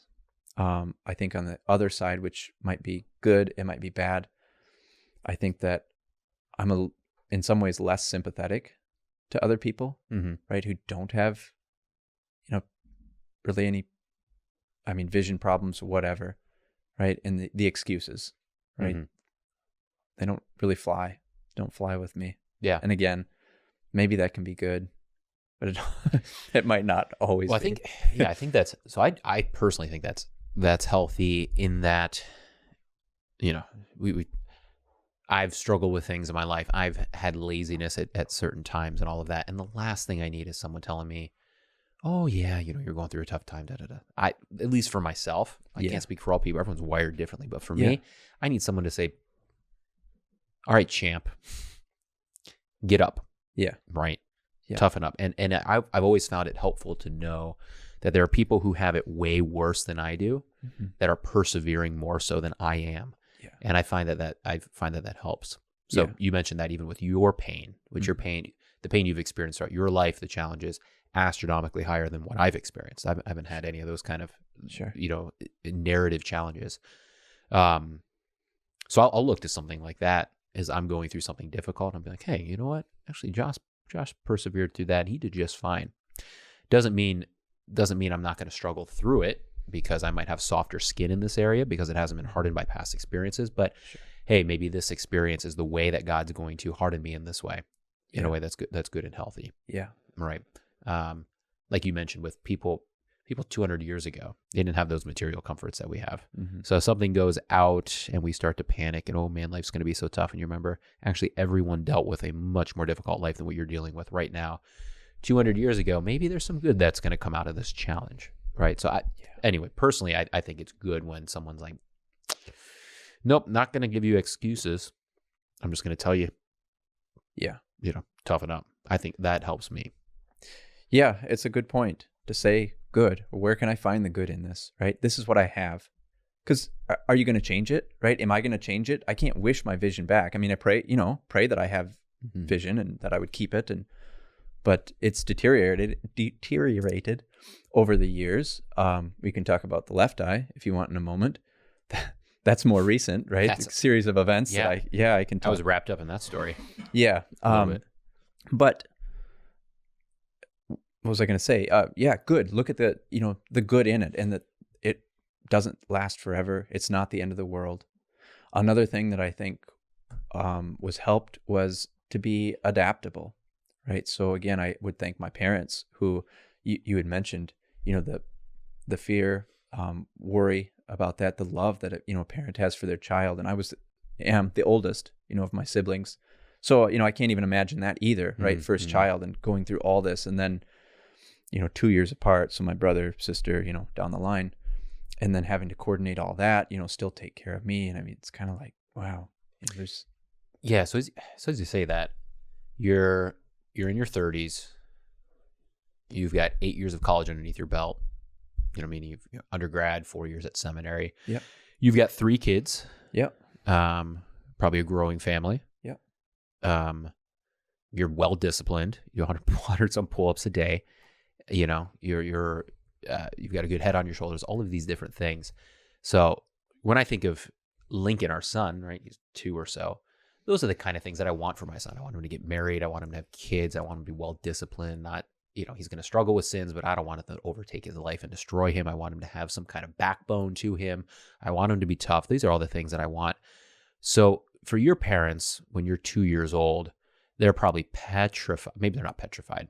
I don't want to speak emotively to your parents, but they would have every reason to be really worried on our firstborn child is just going to have such a challenging life. He's not going to have those kind of things that we would want for our children, Flash forward 30 years, and, I think most people that are watching, I've heard your disciplines, all of that, or say you're a well-adjusted individual as far as the things that you would look for from your child as a Christian parent. Mm-hmm. That's why I think that story is potent, and I hope that people are able to hear this story, just to hear, if challenges come your way, one, this might be the best thing God can possibly give. Because I would argue, and you could disagree if you want, but I would argue that the challenges that you had growing up are part of the reason why you're able to tackle the disciplines in the way that you do today. Yeah. Why you can say, I'm not going to drink for a year. I'm going to do cold showers for the rest of my life. And you wake up and you just do those things. An easier upbringing would not have helped you in that endeavor. The challenges you had helped you with that. So therefore, from a parent's perspective, when hiccups come to your kind of plan, where you want everything to go kind of easy for your child, when those difficulties come, maybe God's using that as a way to form your child in a way that he needs. And therefore, hopefully the story helps you say, maybe I can just put some confidence in God that he's working through this. And it doesn't mean you're not going to have struggles as you're taking a 2-hour drive on a Friday up to University of Minneapolis so that your son can have retina surgery. Yeah. That's not going to be just a peaceful drive where you're just kind of singing Kumbaya. But maybe, hopefully, the story can remind you that God's going to work through this. He's going to work through the pain and use the pain. Yeah. I don't know your thoughts on that. Yeah, absolutely. And you said for the child, but I'd say for the parents too, right? Who's to say how that affected them in their parenting, with my siblings, and God does. He gives us these things for, reasons why we can't always see, right? When we're in the muck of it, mm-hmm. But we're called to trust, right? And again, look for those good opportunities, the good of the opportunities. My parents, my dad's a farmer, and he, within reason, right? He wanted me to be safe, but treated me just the same as the other kids, right? Grew up working, right? Really didn't give me opportunities to make excuses. Mm-hmm. Like I said, wanted me to be safe. So I remember we'd cut wood, and my younger brother, he would get to run the Bobcat, and I'd kind of get jealous, like, he's younger. How come he gets to do this? Or he would run the chainsaw, and what would I be doing? Humping the logs, running the log splitter kind of a thing. Maybe that's why I got strong, Yeah. I don't know. But he was a reasonable father. Yeah. And the cool thing was, this just kind of came to mind, is, how sometimes parents will say, oh, you can be whatever you want when you grow up. I mean, my dad would say that, but then he'd always caveat it, right? There's going to be a lot more there's going to be certain things that are going to be a lot easier and more comfortable for you to do. You're not going to drive big machines. Exactly. He said, you could do it if you want, but I have a hard enough time, missing fence posts when I'm going down the field. Yeah. How are you going to do that when you have a $200,000 tractor or combine or whatever? And he would never sugarcoat things in that regard. Yeah. So, yeah, I really thank them for that. And if God allowed this to happen, which he did, right, and he was able to use this, he obviously, his purpose for you is not for you to be a big rig driver, right? As much as I would love to be. He that wasn't his purpose. And just accepting that is freeing to say, okay, well, obviously this is not what God meant for me to do, and I'm just going to accept that, and therefore I'm going to learn more about what God's real intentions are in my life. And you obviously found a good landing spot with that. So kind of two theological questions that kind of bounce off here. Oh, let's do this one first. So, I mean, more and more, I think that this is a driving factor, and this goes into a lot of the things we've talked about, but we use the term theology of glory and theology of the cross, right? And theology of glory, right, is going to be basically, it's this idea that God's going to show his goodness and God's going to show his omnipotence, his powerful, he's going to show his control of my life when he brings good things, right? When he takes away your blindness, right? When he helps your bank account or gives you a job promotion. These are all the different areas where you would say, God's at work, right? Because these obviously good things are happening in my life. Whereas we as Lutherans would certainly push back against that. The church historic will almost unanimously push back against that. Yeah. Is that very much an American? Is America kind of resurrected that? I say resurrected because they didn't author it, but they've definitely resurrected that idea that where's God at work? Oh, when he took a difficult thing away from somebody. Yeah. And does he work in that area? We'd say absolutely. Yeah. But where does he equally work and maybe even more prominently work? He's probably going to work through the pains that you suffer, the challenges you have, right? Hebrews 11 talks about that. When you're facing these different things, what loving father does not discipline his son? Yep. And therefore, what's your father going to do for you? Where was Christ's hour of glory? On the cross. On the cross. It wasn't his resurrection. Not in the book of John. It was on the cross, right? That's where he was able to endure that which the world and Satan could throw at him, and he was unmoved, right? What's the biggest blessing of a Christian? You're unmoved, right? You are loyal to God regardless of what the world throws at you. And it doesn't mean you never sin, but it means your loyalty is rooted. That's a great gift. Yeah. The martyrs, right? Yeah. Yeah. Yeah. I'll go into the arena. Yep. The lions will eat me. Okay. Doesn't mean I'm not going to be scared, but no, you're not going to get me to step on the cross. Yeah. I'm not going to do that. You can't move me, Caesar. Right. So the theology of the cross says you're going to see God at work in your life especially when there's trials, or as Lewis says, and I'll shut up here and let you go. But, as Lewis says, God whispers to you in your joys, but he uses a megaphone, or he yells at you. He awakens you in your pains and sufferings. Yeah. And pain is the megaphone to rouse a deaf world. So I don't know, your thoughts on that, the kind of American conception of the theology of glory, some of the issues there, and how your experiences kind of combated that. You did pretty good. Sorry, I kind of, yeah. No, it's okay. I took my question. I'm trying to kind of think it through, and maybe not enough of a historian or sociologist to know, but it would seem like, the more we focus on ourselves, right, this enlightenment, the rationalism, modernism, postmodernism, right, takes away from the external, right? So we're focused on our glory, being the best we can, which I don't think contradicts anything that we said of the discipline, right? We should want to excel and do good, as Paul would say, to strive for the prize, as the winning a race kind of a thing, fight the good fight. But when we're turned in on ourselves, it seems like the natural result then, the result would be glory. And what else was I going to say? The megaphone. Oh, yeah, just kind of the opposite of that. I think it was Luther who initially talked about it, the temptation, oratio, meditatio, tentatio. So reading the scriptures, praying on them, wrestling with this, and then through the temptation, the suffering that he's heard, right? That megaphone. It would seem like when our comforts, ourselves, our glory are being stripped away, then what else do we have to look forward to or look to but to see God? Mm-hmm. If there's that foundation, right? Which is so sad today that so many people don't know the gospel, the good news of Jesus Christ, and they look in on themselves. And that's where the self-help, the better, self-improvement goes off the rails, right? Because then you turn back in on yourself and like, well, I didn't wake up. That's why. Or I ate junk food. That's why. Well, I mean, it might have something to do with it, but it's not going to be the ultimate fix, right? Yeah. And Exodus kind of dealt with that in their devotions too, right? It kept saying, and maybe we should have highlighted that earlier, but it kept saying, pride's going to start creeping in as you start to take on these disciplines, right? So therefore, if you start relying on yourself, you're going to fail. All of these things are meant to enhance your reliance upon God, right? Which would go back to the theology of the cross is going to say, like discipline, embrace discipline. Absolutely, because that's that inner formation of making you more like Christ.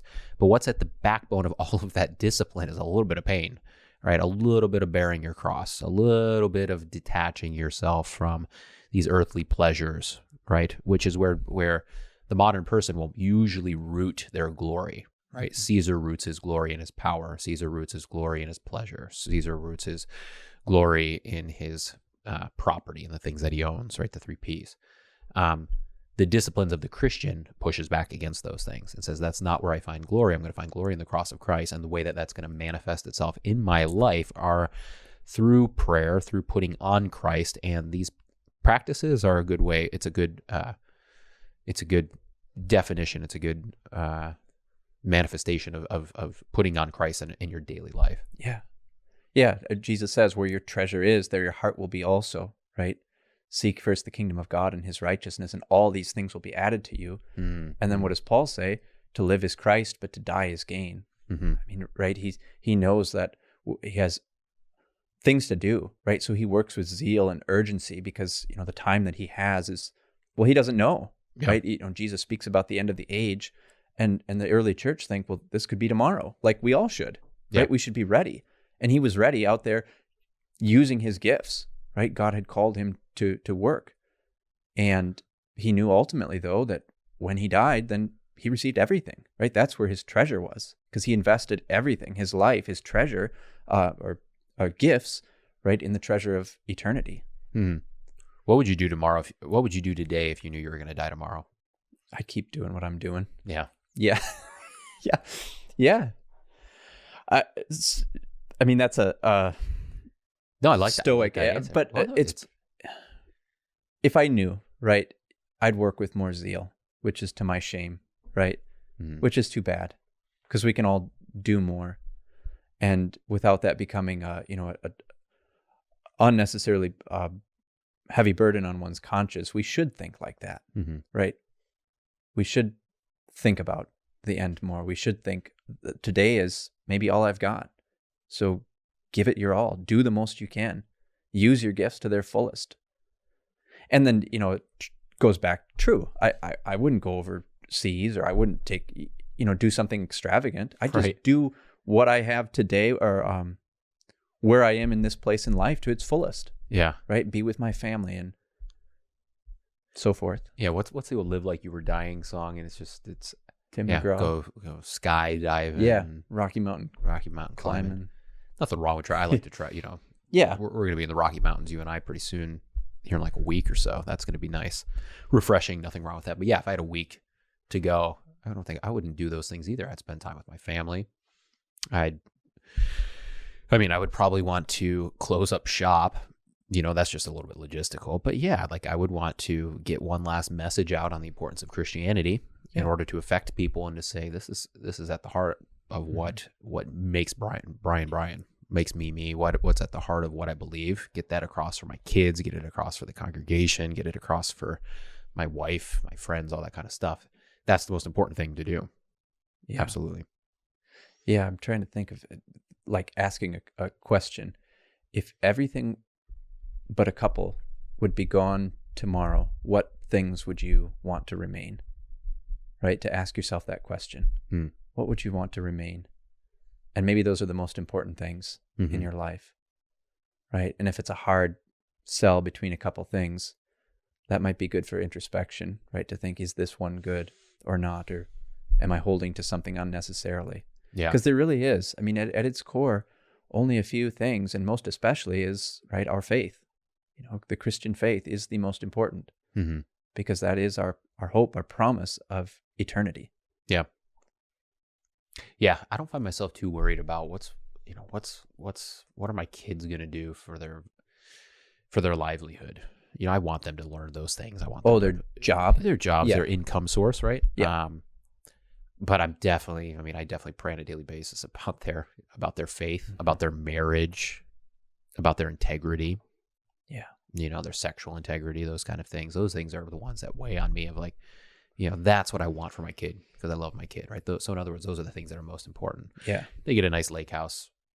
Not against that. I wouldn't mind going visiting the lake house and go, but I'm not concerned about that. Yeah. Whether or not they're going to church on a regular basis, I'm concerned about that. So invest in those things. Right. Yeah. Yeah. If I spend all my time focused on what's their money making apparatus going to be, yep, then I'm undermining my very value system that I'm talking about right now. Yeah. So what do you think? There's a growing number. I shouldn't say that. I don't know if it's a growing number. Actually, it could be a decreasing number. But certainly in the 20th century or the 21st century, a big reason people fell away from the church was what we call the problem of pain. How could if there's a good God, he's all powerful, why is there all this misery in my life and in other people's lives? I think you've got a unique background to answer that. Not necessarily. I mean, you could answer it philosophically if you want, or you can just answer it practically from someone who's dealt with more pain than 98% of the people that are watching this right now. At least physical pain, or I don't want to, but or emotional pain and all those different things growing up. What do you think about that? The problem with pain? Yeah, it's painful. It's painful, right? There's a quote, I don't remember who said it, but we as human beings do more to avoid pain than we do to gain pleasure, right? To take this easy road, right? Especially when it's offered. My family likes to hunt, right? And you'll see like the deer, they'll have their deer trails, right? Because they'll take the easiest path, which makes sense, right? That if you're trying to get from your bush where you're hiding over to the creek to have some water, right? You don't want to bust through all these thorns every single time to take the easy way.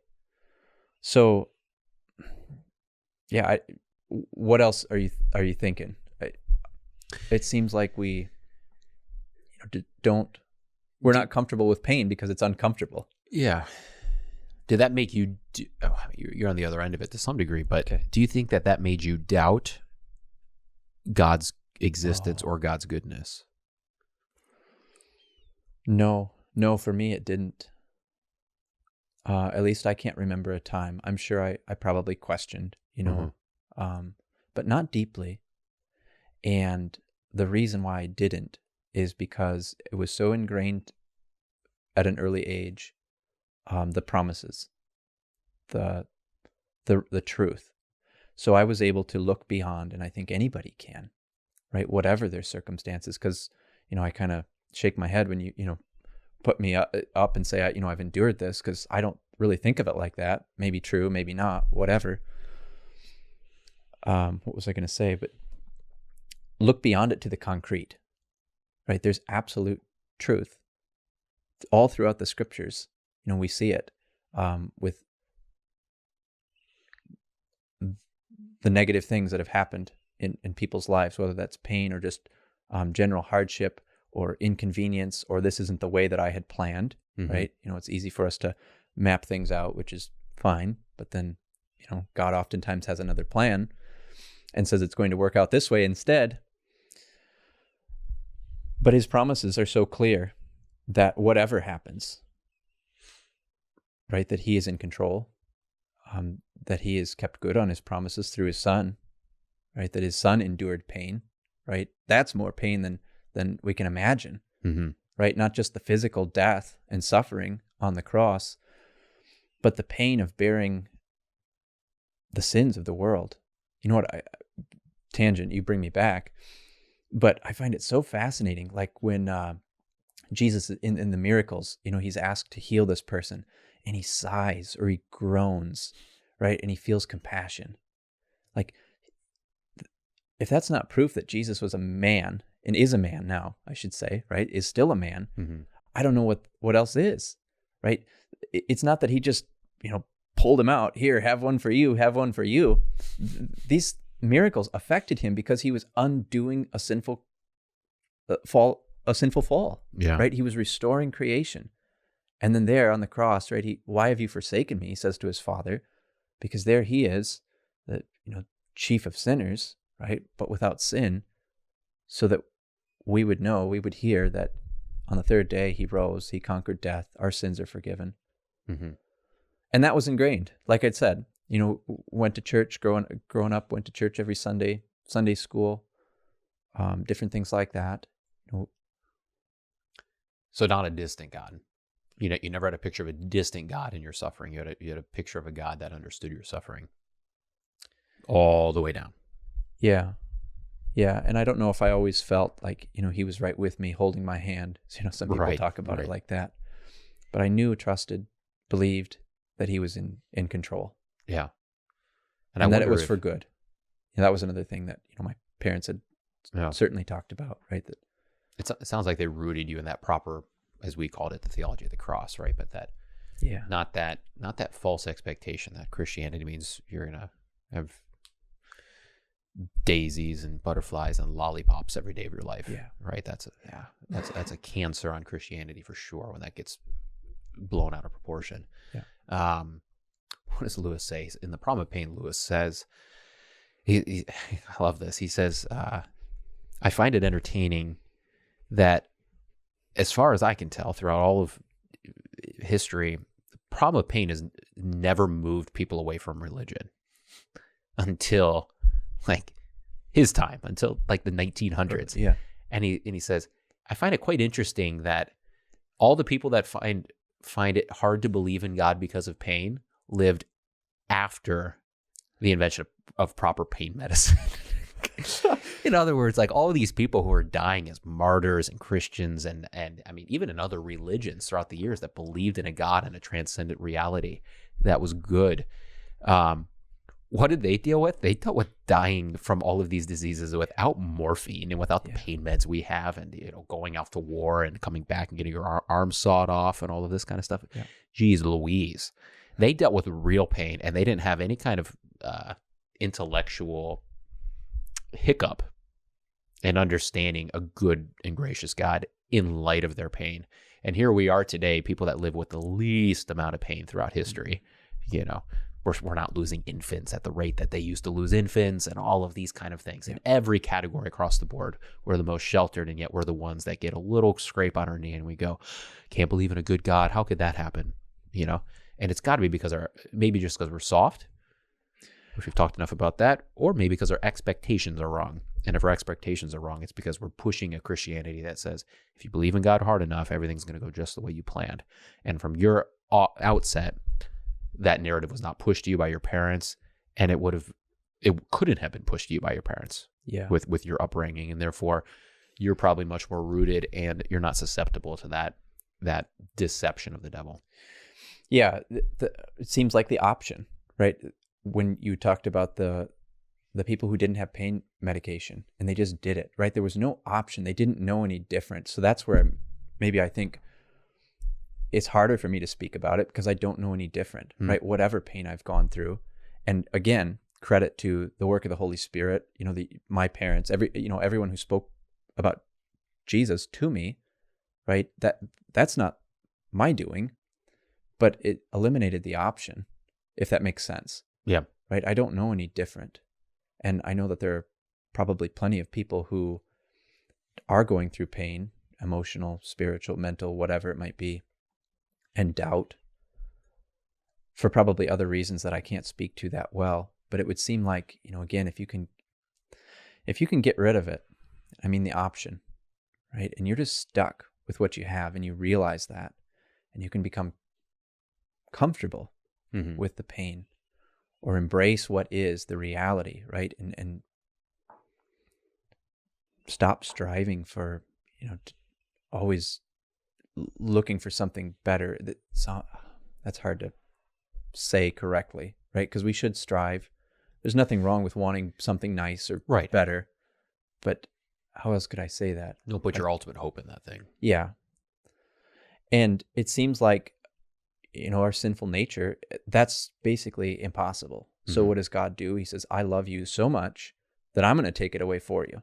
Yeah. I'm going to give you no option. Mhm. But again, you have to reinforce, right, the foundation. Yeah. It has to be there, because otherwise we fall into despair, right? When the options are taken away from us. Yeah.